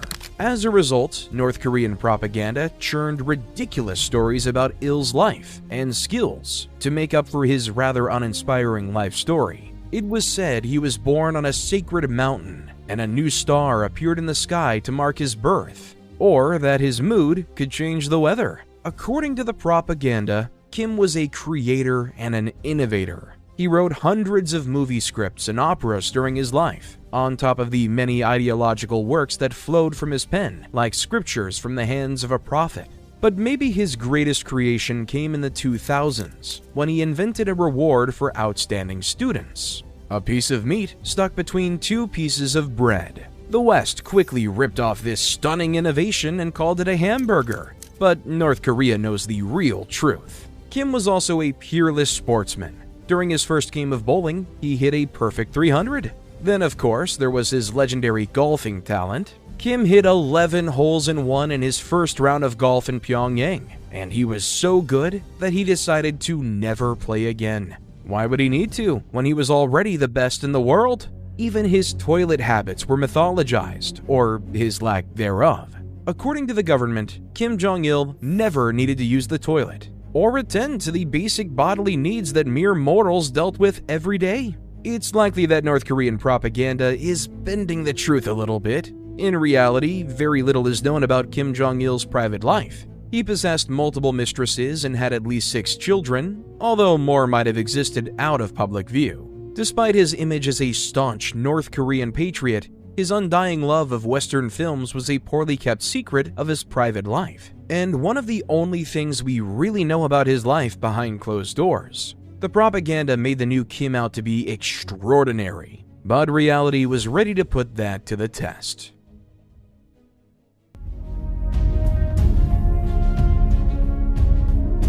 Between debt, isolation, energy issues, and economic stagnation, it would have taken an extraordinary man to meet the challenges facing North Korea, and the new Kim did not measure up. The North's underlying collectivization policy kept the country on a knife's edge at the best of times. Therefore, when flooding caused crop failures across the nation in 1994, and with food aid from the USSR long gone, North Korea fell into a dreadful famine, which the regime euphemistically called the Arduous March. Hundreds of thousands of people began to starve. Social order broke down. The black market, already a ubiquitous feature of North Korean life, became a lifeline for malnourished families who were easily exploited. Many people were forced to migrate in desperate search for food. This was technically illegal, as the law required most people to have a permit to leave their town. But so many people had no other choice that there was no practical way to enforce the law. There were food riots in Hamhung and Sinuiju, and in some cities, roaming gangs of starving orphans took to the streets in desperate search of food. The famine had political consequences too. A group of senior military officers headquartered in Hamhung City, one of the worst affected areas, held secret meetings in autumn 1995. They discussed the idea of overthrowing Kim for his failures to address the crisis. State security services found out about the meetings, however, and all of the officers were arrested and shot. Kim Jong-il was characteristically evasive about the issue. In a December 1996 speech, Kim downplayed the famine as a food problem and was more concerned about the party's reputation than the suffering of his people. He blamed local party officials for failing to properly educate the masses in socialist ideas, which made them less loyal and was leading to social breakdown. He lamented that, quote, "the food problem is creating a state of anarchy," but failed to offer any real solutions to this crisis. Kim was even reluctant to accept food aid from China because he felt it weakened and degraded his country.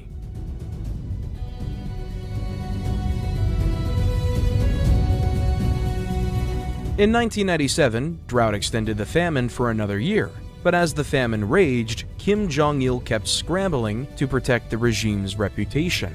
Kim made it illegal to utter the words famine or starvation in public or private. Violators could expect a visit from the Shimwa-jo, a secret police force established in 1996 to target those who tarnished the government's image amidst the famine. No one was safe from the Shimwa-jo. The agricultural secretary of the party was executed by firing squad on their orders. The general party secretary was tortured to death, and numerous provincial and municipal party leaders disappeared, never to be seen again. In all, over 10,000 people were killed, and another 15,000 were put into concentration camps by this shadowy organization.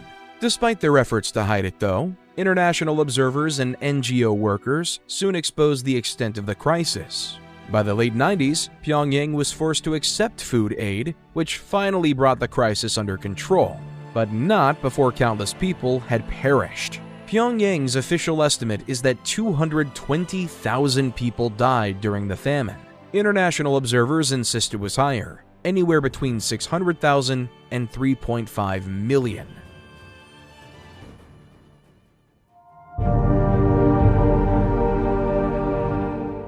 The famine might explain one of the biggest skirmishes between North and South since the armistice. North Korea was always unhappy with the armistice's naval boundary that gave South Korea control over several islands and valuable fishing spots in the Yellow Sea. With North Koreans starving, those fishing grounds looked awfully tempting to the regime. In June 1999, North Korea sent out small fleets of patrol and fishing boats across the naval boundary near Yongpyong Island.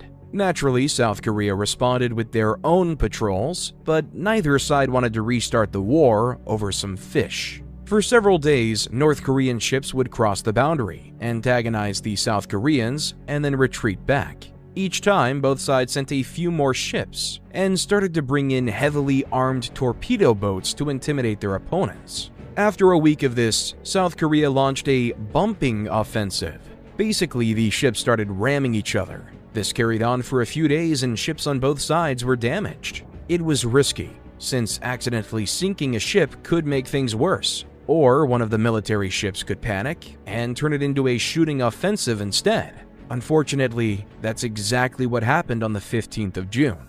A North Korean patrol boat panicked after being surrounded by South Korean ships and opened fire with its cannons. The South Koreans shot back, and for 15 minutes, the war was back on. In the end, one North Korean ship was sunk, and 5 others were badly damaged. At least 17 North Korean sailors died, but the South Koreans only had a few minor injuries. The North Koreans limped back to safety. The Battle of Yonpyong Island was over, but the peninsula braced itself for the consequences and a potential restart of the war. Fortunately, nothing came of it. North Korea had learned its lesson for now. North Korea propaganda told the people that they had won a tremendous victory and sunk at least 10 South Korean battleships, and then quickly buried the event.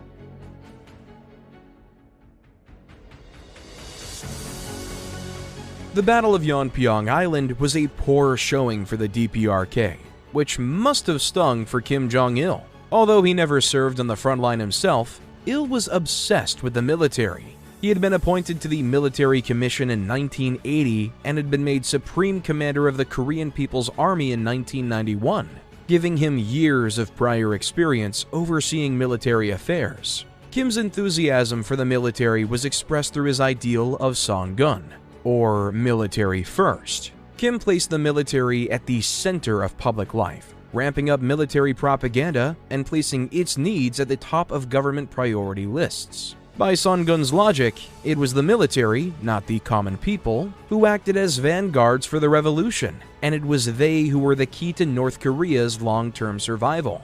The military became the model for all of society. Military discipline, obedience, and loyalty were to be emulated by all people in all aspects of North Korean life. Propaganda re-centered the soldier and cast all citizens as soldiers in the endless war against the DPRK's enemies.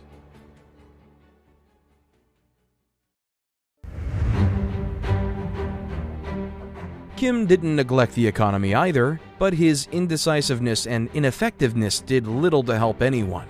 Songun itself did provide some economic improvement. There were plenty of jobs to be had in upgrading the military, not to mention in conscription, but those alone weren't enough to address the country's obvious economic shortcomings. In 2002, international observers were shocked to see North Korea seemingly embrace market economics with the July 1st measures. Among a number of things, the July 1st measures adjusted the price of rice to follow the market, gave companies and managers greater freedom to purchase supplies in that market, and worked to establish official private markets for goods and services inside the DPRK. While hailed as a major reform in foreign media, in reality, the laws were little more than a legalization of black market trade that had been happening for years. They were an acknowledgement of the country's underlying problems, not a solution to them. The illusion of a new economic turn was furthered in 2004 with the opening of the Kaesong Industrial Park. This was a joint endeavor by North and South to improve economic ties. The Kaesong Park sits about 10 miles north of the demilitarized zone and allowed South Korean companies to employ North Korean labor to produce their goods. The wages were paid directly to the government, giving the North a useful source of foreign currency in exchange for cheap labor for the Southern companies.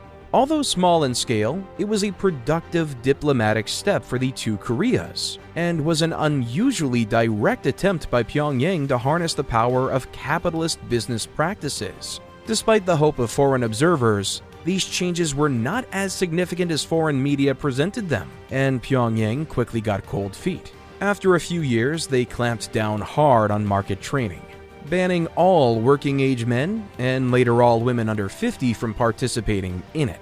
These bans probably didn't have much real effect on black market trading, but it signaled that Kim Jong-il had not suddenly become a fan of free market economics.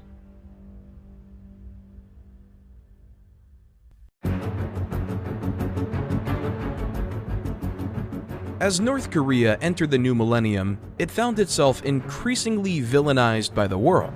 After 2000, the Bush administration took an increasingly firm line on Pyongyang and turned up their rhetoric.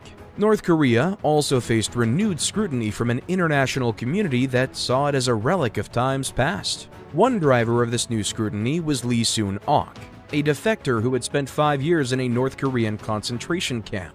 Her 1999 memoir told tales of forced labor, the torture of prisoners, mandatory abortions, and public executions. In 2002, as part of the Bush administration's harder line on North Korea, she was invited to speak to the US Congress about her experiences there, holding up the dark underbelly of Kim's Korea for the world to see. In 2002, Bush described North Korea, alongside Iraq and Iran, as an axis of evil.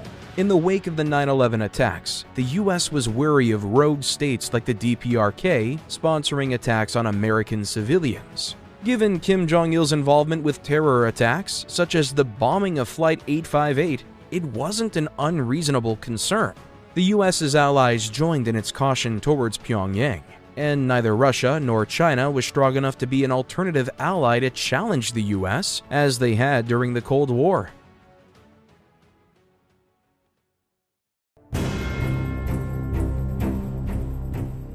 It's perhaps no surprise that Kim Jong-il continued his country's nuclear program amidst this hostility. The 1994 nuclear agreement spearheaded by Jimmy Carter failed to prevent North Korea continuing its nuclear missile development. The Clinton administration had tried to engage Pyongyang in negotiations to stall the development of ballistic missiles, but achieved very little. And Kim Jong-il became skilled at using the nuclear program as leverage to gain more economic aid. By 2002, the CIA believed North Korea possessed at least one nuclear weapon and had the capacity to create even more. However, the first known successful detonation didn't occur until October 2006. Reality still constrained Kim, though.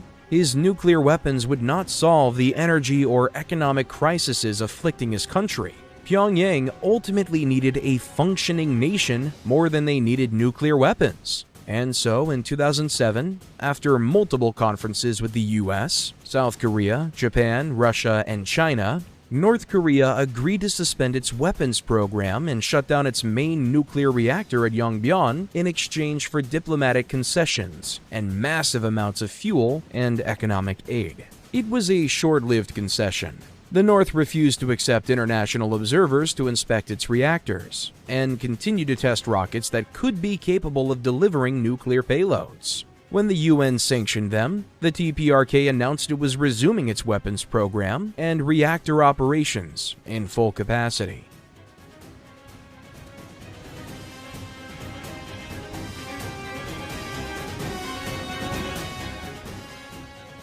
The biggest stumble of Kim's regime probably came with the disastrous money reforms in 2009.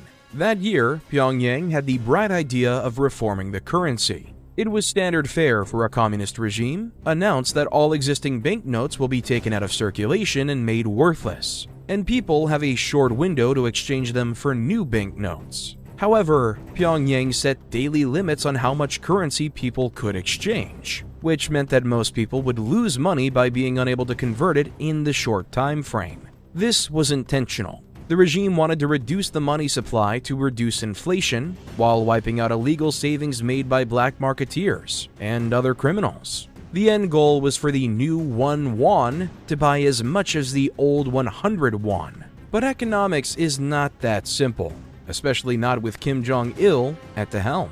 It seems that Kim Jong-il felt the reforms would punish loyal workers. After all, why should they lose money under the reforms? He had a solution. Every government employee, which meant almost everyone in the country, would keep the same numerical wage after the reforms as before. Of course, since 1 won would be worth 100 times more after the reforms, Kim was basically increasing nearly every wage in the country by 10,000%. Obviously, this was a catastrophe. The reforms produced confusion, chaos, and colossal inflation. Prices soared. The government tried to control them, but reality forced people to ignore the price caps. The regime was forced to close markets and shops to try and rein things in. Economic confusion and panic produced shortages of basic goods. These reforms affected everyone from peasants to generals, and perhaps for the first time ever, the idea that the regime might be overthrown became a real possibility. Foreign students remembered North Koreans openly complaining about the policy, and one North Korean diplomat angrily told a foreign representative that the government, quote, doesn't understand what it's doing. Never had criticism of the regime by its own citizens been so public or so widespread. By April of 2010, however, conditions had stabilized. As people figured out the actual value of money, the economy started to function properly again. Soon after, the government rolled back almost all bans on market activity and explicitly ordered local authorities not to intervene in markets except to deal with illegal goods. The revaluation debacle was almost certainly Kim Jong-il's doing. One historian described him as comically incompetent on economic issues, and only he could have proposed such an obviously stupid plan without anyone criticizing it. Several high-ranking officials, including the head of economic policy in the KWP, were scapegoated and executed or arrested, and the regime quickly buried the event and denied anything bad happened. It might not be the most exciting episode in North Korean history, but it might well be the closest the regime came to collapsing from within.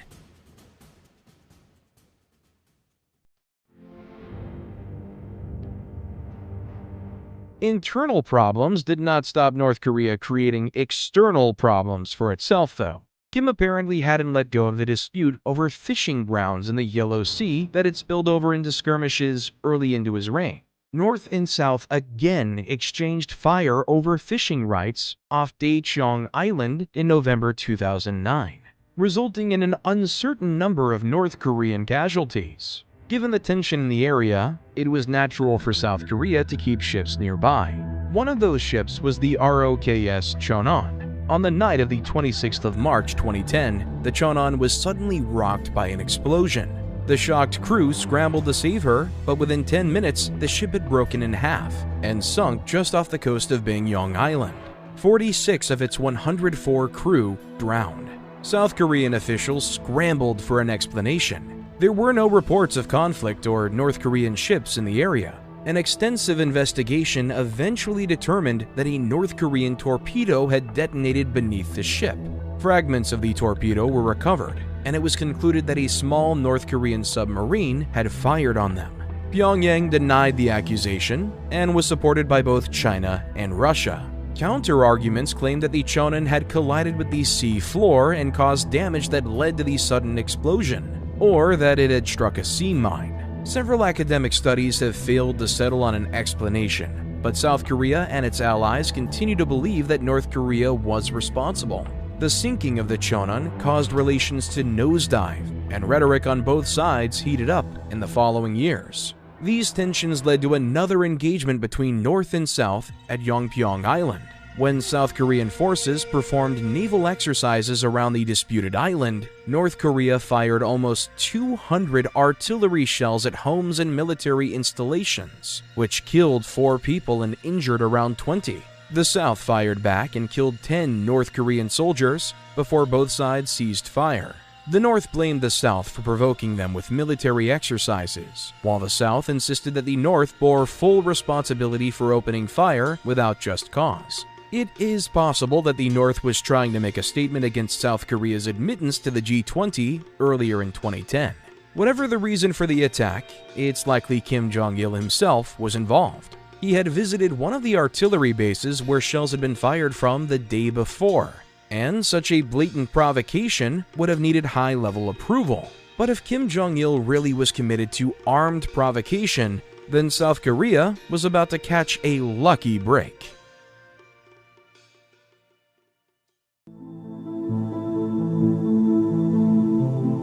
In 2011, death once again struck the Kim regime without warning. On the 19th of December, the government announced the sudden death of Kim Jong-il from a heart attack 2 days earlier. 김정일 동지께서 주체 100 2011년 12월 17일 8시 30분에 현지 지도의 길에서 It claimed he'd been traveling aboard his personal train when he suffered the fatal attack. South Korean intelligence was skeptical of this claim, since their spies reported that his train hadn't moved around the time of his death. But whatever the real circumstances of his death were, have been completely buried by the regime. As with his father's death, the DPRK was consumed with scenes of grief and distress. Crowds wept as they listened to the announcement, and his funeral was an elaborate spectacle for the tearful masses. Once again, how sincere these displays were is up for debate. Kim Jong-il had officially ruled for less than half the length of his father's reign, and unlike his father, had not thrown out any Japanese occupiers or waged any wars against its great enemies. Il's reign was also one of clear economic deprivation, of famine, and of North Korea's further decline into a pariah state, and even the laughingstock of the international community, who only got taken seriously when it threatened to destroy the world, promises it almost certainly couldn't back up. Still, the propaganda machine didn't slow down for his death any more than it did for his life. According to the regime, storms paused and the sky glowed red at the moment of his death. He was given the posthumous internal title of Grand Marshal, a symbol of his focus on the military and a sign of how important the military had become to the regime under his leadership. It was time for a new Kim to take power. But unlike Kim Jong-il, who had almost 2 decades of experience in politics under his belt, the newcomer to the throne was untested, inexperienced, and an unknown quantity for the rest of the world, Kim Jong-un.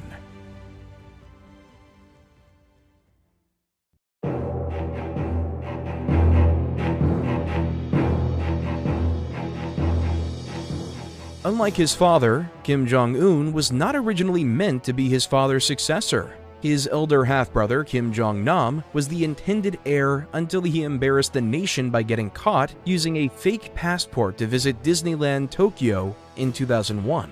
The new Kim had actually spent a large part of his childhood outside of North Korea. He spent most of the 1990s being educated in Europe, first in Switzerland and then in Germany.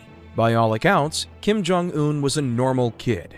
Apparently, he was a quiet but generally pleasant young man, and no one could have expected that he was destined to be a totalitarian dictator. He loved basketball from a young age, and remains a fan to this day, and classmates remember he was into video games too. Kim returned to North Korea to study at Kim Il-sung University, and very little is known about his life until his father suffered a small stroke in 2008. This health scare forced Kim Jong-il to consider succession, and in 2009, word spread through the ranks of the KWP that a new heir had been chosen. Kim Jong-un stepped into the spotlight in late 2010. He was promoted to 4-star general despite having no military experience, and began attending events and on-the-spot guidance sessions with his father. Propaganda had signaled him as the heir apparent, but he was never actually announced as such before his father's demise. It must have been a shock to find power falling into his hands so soon, for him and everyone else in Pyongyang.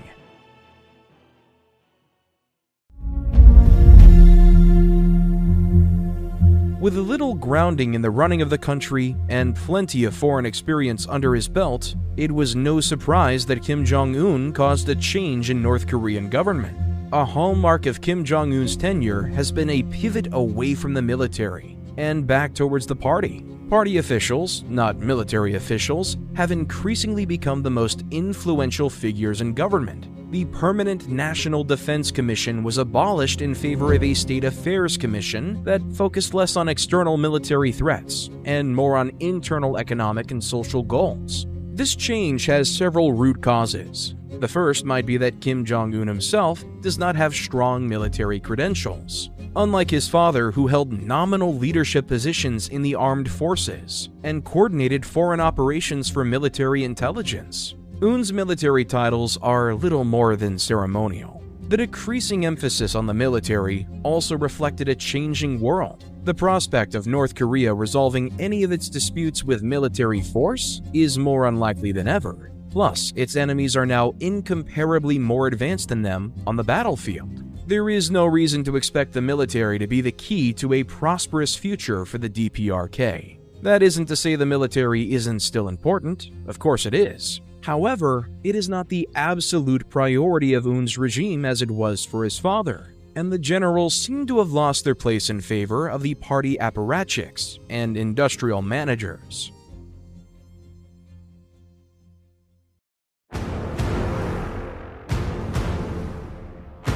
Given the power of the Kim cult, it was perhaps inevitable that the biggest threats to the regime would emerge within the family. Kim Jong-un came to see one in his uncle, Jang Song-taek. Song-taek was a veteran administrator with decades of experience and many loyal allies in the regime. The prospect of him succeeding his brother, Kim Jong-il, had been a possibility considered by foreign intelligence and, it seems, in the corridors of power in Pyongyang. The old guard of Pyongyang cannot have been thrilled to be led by a young, inexperienced Kim Jong-un, so Jang represented a potential alternative.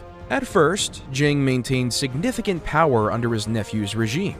He took a leading role in diplomatic relations with China and continued to exercise significant influence over policy. However, by late 2012, Kim Jong-un began pushing him out of power.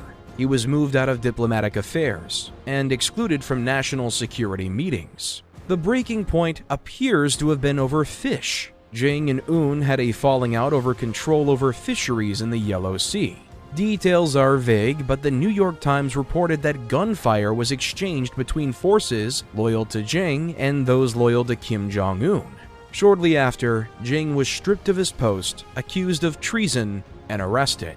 A scathing 3,000-word statement declared Jang a traitor who worked to undermine the DPRK for decades. He was accused of countless crimes, ranging from conspiracy to corrupt the youth, right down to half-heartedly clapping. Jang was executed by firing squad on December 12, 2013. Some of Jang's allies also fell from grace, most harshly of all, the deputy security ministers. Oh Sang-han, who was burned to death with a flamethrower in 2014. It was the most high-profile purge in the DPRK's history, and a powerful statement of Kim Jong-un's power, which showed that he was no less ruthless than his predecessors.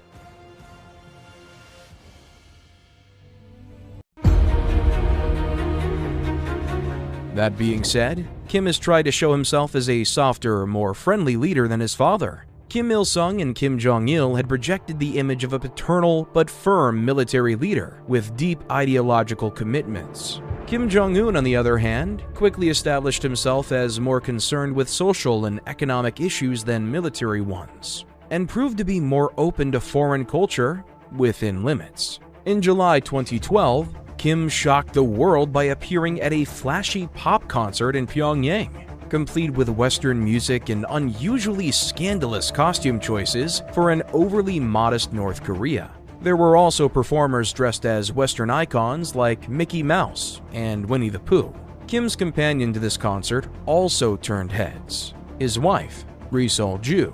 Previous wives and mistresses had mostly been hidden from public view, so Kim's public display of his wife was a surprising change. It suggested that this new Kim was more approachable, more human, and less detached from the world as his venerated forerunners were. Experts have attributed Kim's new style to his childhood in Switzerland. He grew up experiencing Western culture and hadn't expected to be leader, so it is natural for him to be less hostile to the West and less aloof than previous leaders.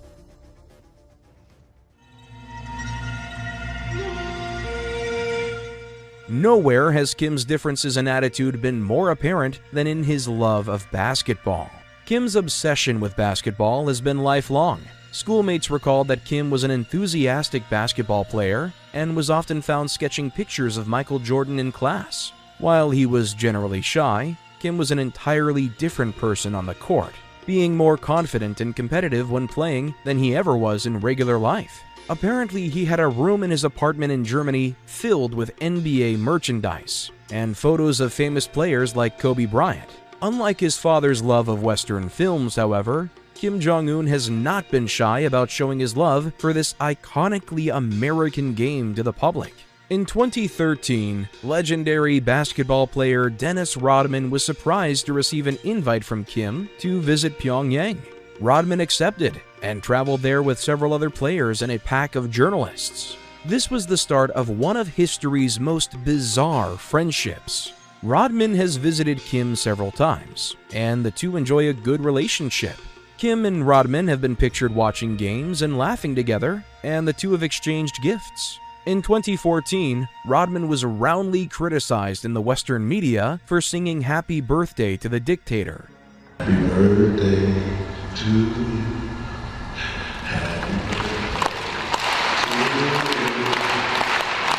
Happy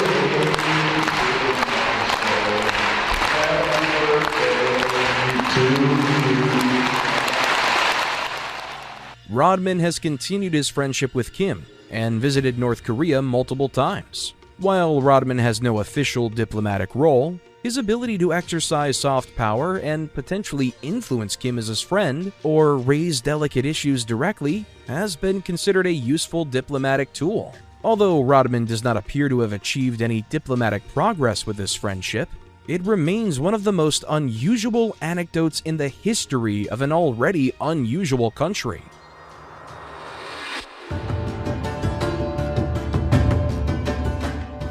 Kim's acknowledgement of foreign culture is surprising, but it is tightly controlled and very limited.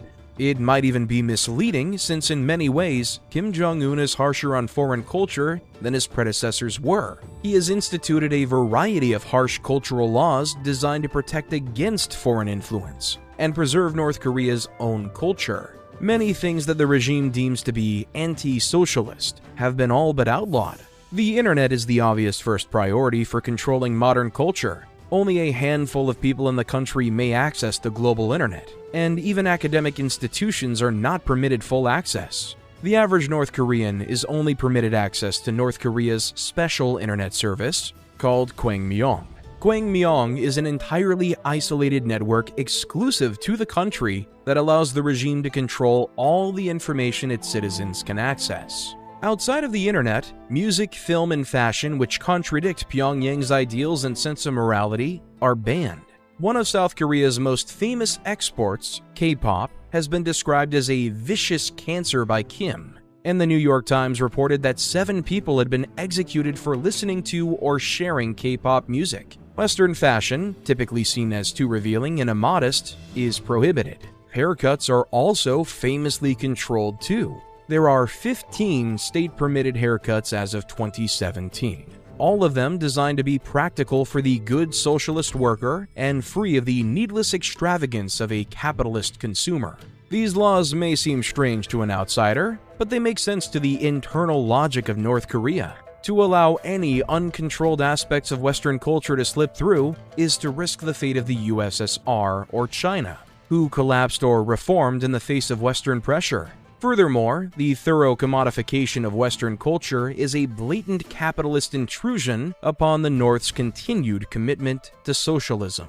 In Kim's eyes, the K-pop itself isn't really the issue, but what it represents, a seemingly unstoppable wave of foreign influence that his regime must contain in order to protect North Korea's way of life.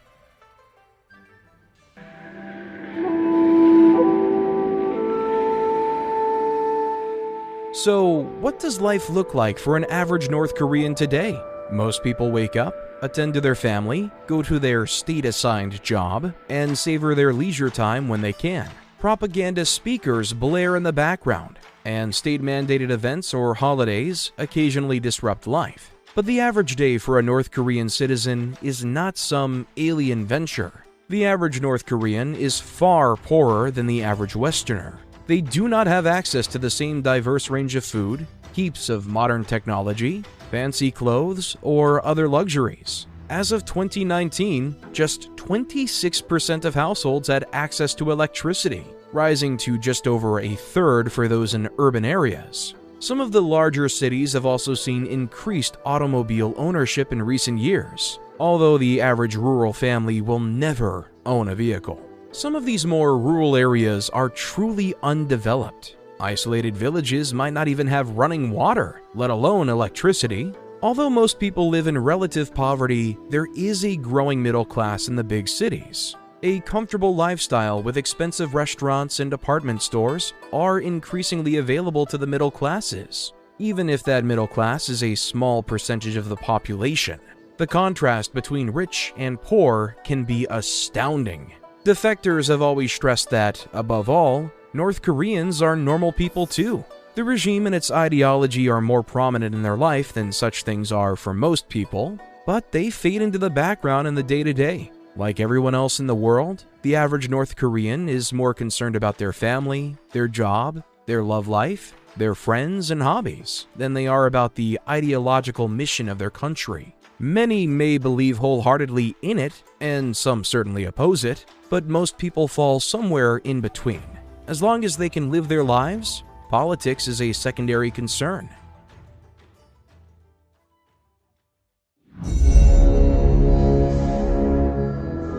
It can be easy to forget that North Korea is a nation of normal people when most of our exposure to the country seems to come from its promises of nuclear destruction upon its enemies. Kim Jong-un has re-emphasized the old idea of Byungjin, applied specifically to the country's nuclear mission, believing that the economic future of the nation is inseparable from its ability to acquire nuclear weapons. Even education is pivoted towards it, with the best students encouraged to enter nuclear-related fields, and graduates frequently being snapped up by the nuclear weapons development sector. While Kim Jong-il had seen to the creation of his country's first nuclear weapon, Kim Jong-un's task was delivery. His regime has been especially interested in ballistic missile technology that would allow it to deliver those weapons onto enemy soil. Kim signaled his commitment to this early, even in the face of international condemnation. The launch of the Hwamyongsong-3 satellite in December 2012 was roundly condemned because it was seen as a thinly veiled attempt to test ballistic missile technology. Since the rocket utilized the same technology, the launch led to increased rhetoric on both sides, which only worsened when the North claimed to detonate another nuclear device in early 2013. During a disarmament conference in Geneva shortly after, a North Korean diplomat even threatened the final destruction of South Korea.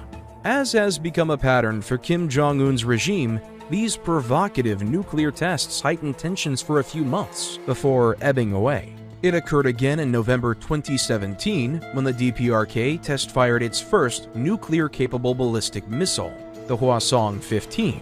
The Hwasong test was critical because it proved that North Korea had missiles capable of hitting the continental United States.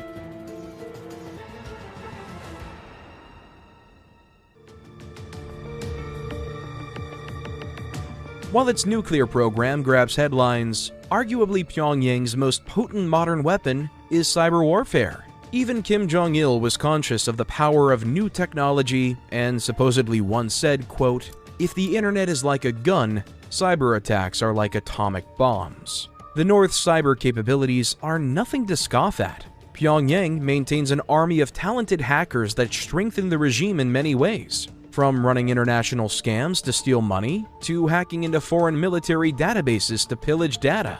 A 2019 UN report estimated that North Korea had raised $2 billion from this type of cybercrime. Most people in the West first realized the power of North Korean cybercrime in 2014 when Sony released the Seth Rogen and James Franco comedy The Interview, a film where the clumsy heroes must infiltrate North Korea and assassinate Kim Jong-un himself. Pyongyang was furious, calling it provocative insanity and a most blatant act of terrorism and war. In response, DPRK hackers broke into Sony's systems, leaking emails, salaries, scripts, and even whole films that hadn't been released. The entire company was crippled for days in what President Obama denounced as an act of cyber vandalism. A more elaborate and damaging cyber attack occurred throughout 2015, when hackers spent months infiltrating the Bangladesh National Bank. They spent months creating backdoors into systems that allowed them to place withdrawal requests for massive amounts of money. The hackers attempted to withdraw almost $1 billion in February 2016 and made off with $101 million before security systems caught on. That same year, North Korean hackers stole over 200 gigabytes of top-secret military intelligence from South Korea in 2016, including detailed plans for a conflict with the North and an assassination plot for Kim Jong-un. Probably the worst cyber attack was a 2017 ransomware attack, where around 300,000 computers across the world were struck with a crypto worm. North Korean hackers targeted computers belonging to numerous organizations, ranging from Microsoft to the British National Health Service, demanding payment in Bitcoin for the attack to stop. It took over 7 hours for the attack to be contained, and several days for it to be fully stopped, and in that time it caused billions in damages. The world has adapted to North Korea's capabilities, and governments now take the threat extremely seriously. But it is only a matter of time until Pyongyang's hackers strike again.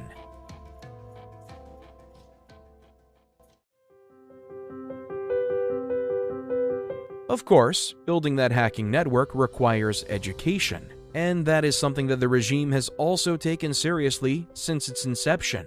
Universal education was put in place in 1959, guaranteeing up to 11 years of free education, including costs of uniforms, textbooks, and other necessities for all children. Official statistics assert that almost all children are enrolled for education in North Korea, and while some surely slip through the cracks, all evidence supports the idea that education is one area that the DPRK has succeeded with. In 2012, Kim Jong-un expanded and adjusted that education provision. Now, the state guarantees 12 years of education on a 6-3-3 system of 6 years in elementary, 3 in middle school, and 3 in high school. Of course, propaganda is a big part of that education. The history of the revolution and the deeds of the Kim dynasty are mandatory subjects in school, but North Korean children also receive a robust education in literacy, mathematics, and other subjects that stand up to the education available in most developed countries. Higher education is more limited. Being so closed off, North Korea has a small community of academics and very little chance to participate in global academic debate. Higher education therefore focuses on producing practical skills, especially in fields that have military applications. The peak of the higher education period is Pyongyang's Kim Il-sung University. With 16,000 students, it is by far the largest and best-funded university in the country. In recent years, Kim Jong-un has opened the country to limited academic exchange. Several hundred students, mostly Chinese, are permitted to study in North Korea, although they are closely watched. Increasingly, the most exceptional and trustworthy North Korean students have been granted permission to study abroad. The regime has long recognized that North Korean education cannot match that available elsewhere, or else Kim Jong-un himself would have been fully educated in-country. And these students offer a chance to bring foreign knowledge and skills back for the benefit of the DPRK.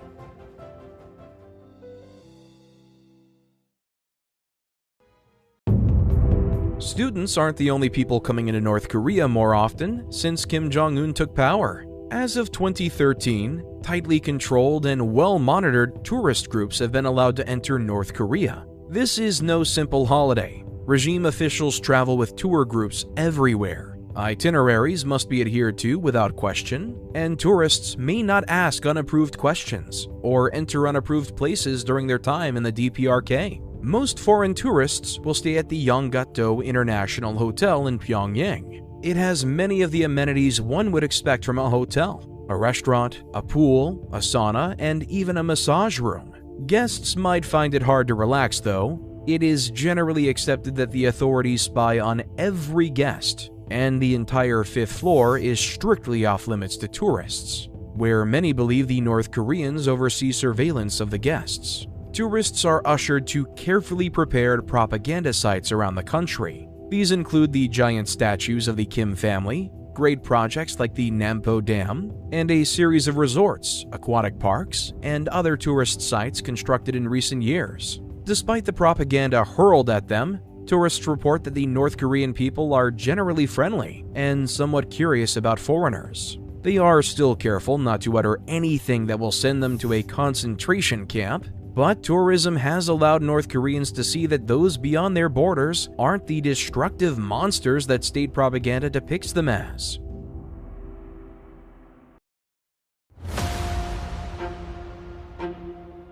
The rules governing tourism are rigidly enforced, as one American college student learned in the most tragic way. Otto Fredrick Warmbier was a bright and friendly American college student who loved to travel. In December 2015, he took the opportunity of a lifetime to visit North Korea. After a whirlwind 5-day tour, Warmbier was ready to go back home with the other members of his tour group.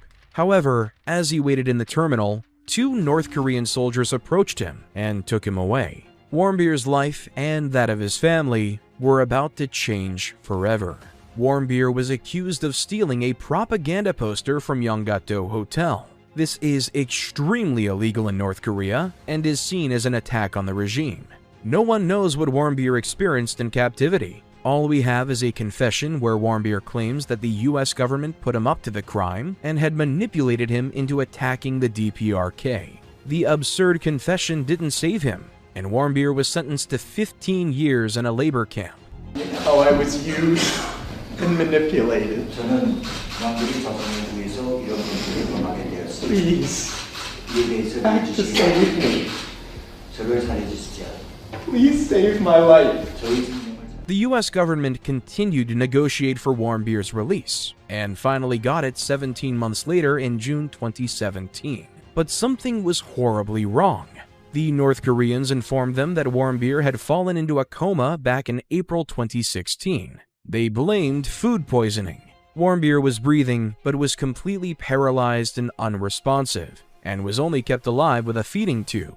Warmbier was flown back to the US, but there was nothing anyone could do. Doctors believed his brain had been deprived of oxygen, causing permanent brain damage. One suggestion was that the North Koreans used water torture on him. Other Americans who had been in North Korean captivity had suffered it, and one man admitted to seeing a young American boy matching Warmbier's description, left unconscious and covered in water, being dragged through a prison. With no hope of recovery, Warmbier's feeding tube was removed on June 19, 2017. The US government condemned North Korea for his death, but the regime played the victim. They called the news reports a smear campaign, and said that they had only ever shown mercy to a, quote, criminal of the enemy state.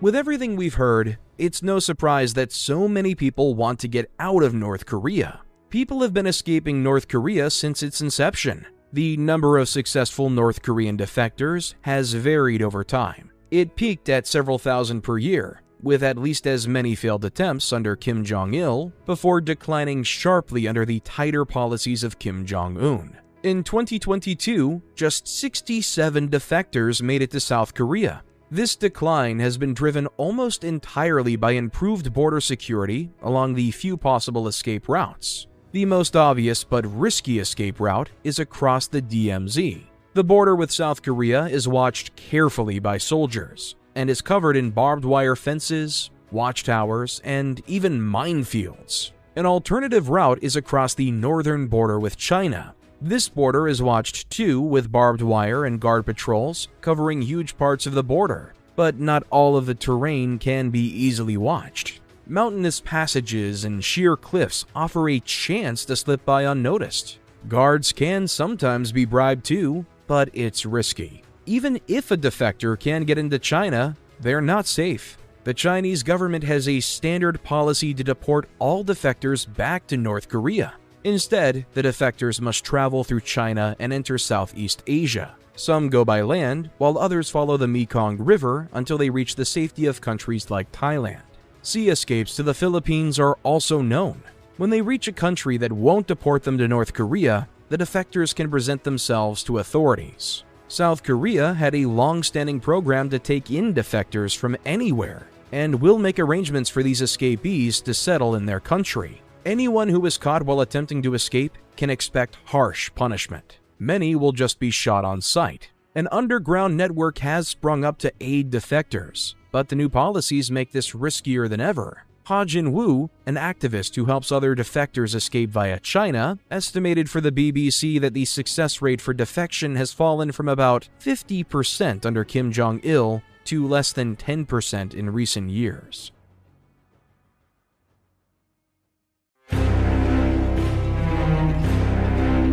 In reality, there is little hope of safety or escape from the regime, not even for the leader's own brother.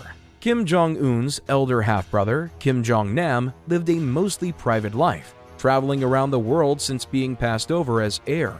He lived in several places around the world and enjoyed a comfortable life thanks to his family's wealth. However, he was candid in his criticism of his half-brother's regime, telling one Japanese journalist that, quote, "Without reforms, North Korea will collapse." Nam's frankness and his brother's vengeance caught up with him in February 2017. While waiting for a flight at Kuala Lumpur Airport in Malaysia, two women approached Nam. One threw a bottle of liquid at his face, while another covered his mouth with a damp cloth. After a brief scuffle, the two women ran away, and Nam immediately suspected he'd been poisoned. Nam was right. The women had attacked him with a VX nerve agent, a highly illegal chemical weapon that is banned in most countries. Nam rushed to get medical aid, but within 20 minutes, he was dead. It did not take long to determine his identity, and authorities were quick to conclude that this was an assassination. The two women were identified as a Vietnamese citizen and an Indonesian citizen, but when they were questioned by police, they claimed they knew nothing about a nerve agent. Both women claimed they'd been approached to take part in a prank show and had performed several pranks on unsuspecting people before this. It is believed that Kim Jong-un had a standing order for his half-brother's murder. North Korean agents recruited the two women under false claims of working for a TV prank show and had them perform several pranks to trick them into thinking it was real. Murder charges were dropped against the women, but the agents who put them up to the act have never been caught.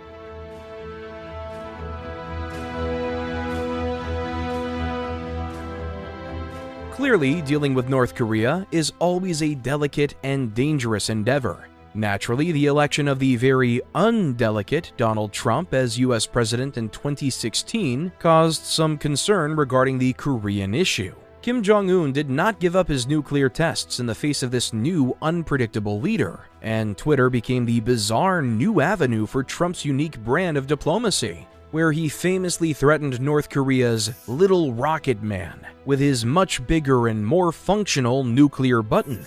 We do not know what North Korea thought about this new approach. However, following heightened tensions from the Hwasong missile test in 2017, Korea's diplomatic tune suddenly changed. The North sent a delegation to the Winter Olympics in Seoul in early 2018, and extended an invite to the South Korean President Ban Ki-moon to visit the North. The leaders of both Koreas also met at the demilitarized zone and agreed to work towards denuclearization of the peninsula. This was followed by an agreement between Kim and Trump in Singapore in June, where Trump echoed the commitment to denuclearization and agreed to scale back military exercises as a sign of goodwill. Maybe it shouldn't be a surprise that such an unusual president would be the key to making progress with an unusual nation. In June 2019, Donald Trump and Kim Jong-un had an unprecedented meeting at the DMZ, where they discussed plans for further de-escalation and additional talks in the near future. For a while, things seemed to be looking up. Unfortunately, these talks broke down in October 2019, and a hope for a new age of North Korean relations collapsed. Kim was not ready to make concessions on the nuclear issue, and he soon resumed his tests, in spite of American and South Korean protests. Once again, the nation would retreat inwards, continuing to cut itself off from the outside world and maintaining its own tightly controlled bubble, where its citizens' abilities to move, work, or even voice opinions was restricted in the name of collective security. Little did anyone know, this state would soon describe most of the world.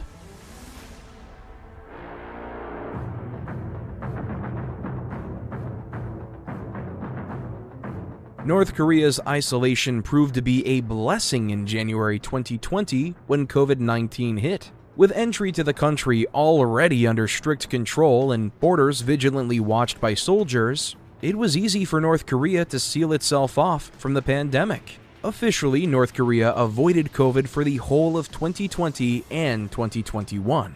Outside sources are skeptical that it was completely free, but no evidence of any widespread pandemic exists for the first 2 years. In fact, not much evidence for anything exists for those years from North Korea. Foreign governments had bigger concerns, and the North had no interest in opening up and letting the virus through, so we know even less about what happened there than we usually do. We do know that North Korea took COVID extremely seriously. Strict lockdowns were put in place, and thorough quarantine procedures were established for anyone with symptoms resembling COVID. When a single COVID-19 case was rumored in the city of Kaesong, Kim Jong-un locked down the whole city for 3 weeks. It was a false alarm, but it shows how harsh Kim's response to the pandemic was. It was reported that violators of North Korea's movement restrictions were executed, and in one case, the North Korean Navy killed a South Korean fisherman and sunk his ship because he posed a COVID risk. International trade almost completely stopped, and the regime rolled back its public parades, citing health concerns. However, given how tightly controlled life usually was in North Korea, the pandemic was much less of a change there than it was for most people in the world.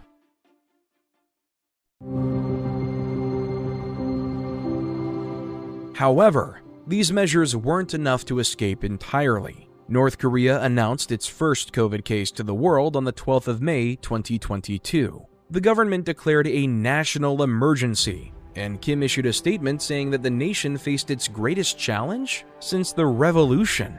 With reports of starvation due to food shortages on top of North Korea's poor medical system, outside observers feared a catastrophe. The fact that Pyongyang had turned down multiple vaccine offers was also a big concern. North Korea insisted that other countries that needed them more get them first, although some saw the stubbornness of Juche ideology at the core of their refusal, and there were fears that this decision would backfire. Fortunately, North Korea only faced the much less deadly Omicron variant. What happened next is up to whether you trust government statistics. Although almost 5 million cases were reported in a matter of months, hitting 20% of the country's population, only 74 people were reported to have died, and the pandemic fizzled out by September. Most scholars on the topic believe the actual death toll is higher, probably in the thousands, but probably far smaller than the death toll seen in South Korea or other countries that face the deadlier early waves. Like the rest of the world, North Korea emerged from the pandemic shaken and facing the prospect of a new and uncertain future.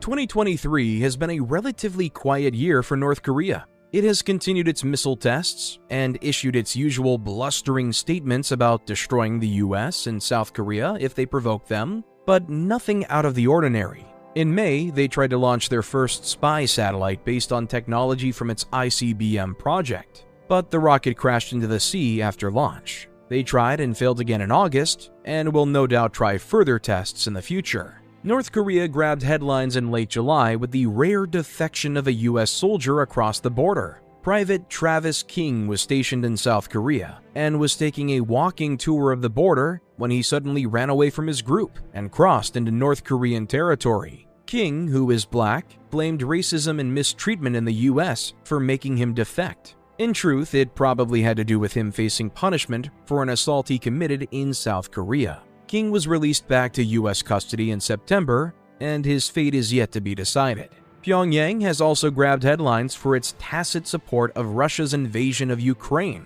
Kim Jong-un met Vladimir Putin in September to discuss the possibility of supplying weapons for the war effort. Kim, like Putin, sees the conflict as a proxy war against its great enemies in the United States and NATO. Things are quite different today than from the 1950s, but Pyongyang and Moscow still see themselves as allies in an endless confrontation against the capitalist Western powers. Whether that war ever comes, and whether the Kim regime will be around to see it, is anyone's guess.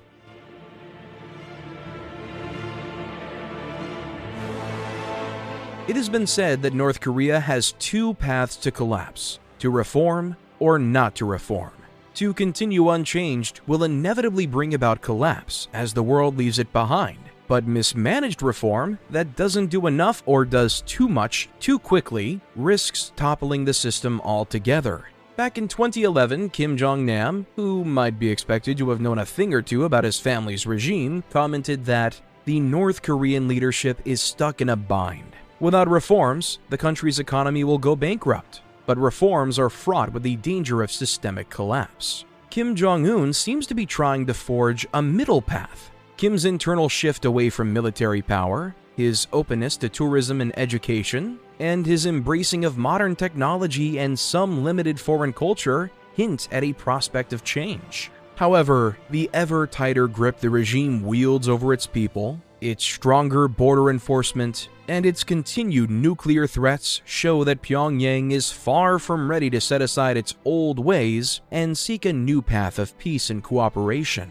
As global tensions increase between the West and both Russia and China, North Korea continues to be anchored to its old allies, even if it increasingly feels like a bizarre relic of a bygone era. Meanwhile, the contrast between North and South is extreme. Per capita income in the South is about 15 times higher than the North, by far the largest income gap between two nations that share a land border anywhere in the world. To put that in context, the much-touted disparity between West and East Germany that helped inspire the toppling of the Berlin Wall was an income ratio of 3-to-1 in favor of the West. The shock so many North Korean defectors feel upon reaching the South is entirely unsurprising. Many people have tried to predict where North Korea will go, and many people have been wrong. For now, North Korea is here to stay. It shows no sign of imminent collapse, and no one has the inclination to force it over the edge either.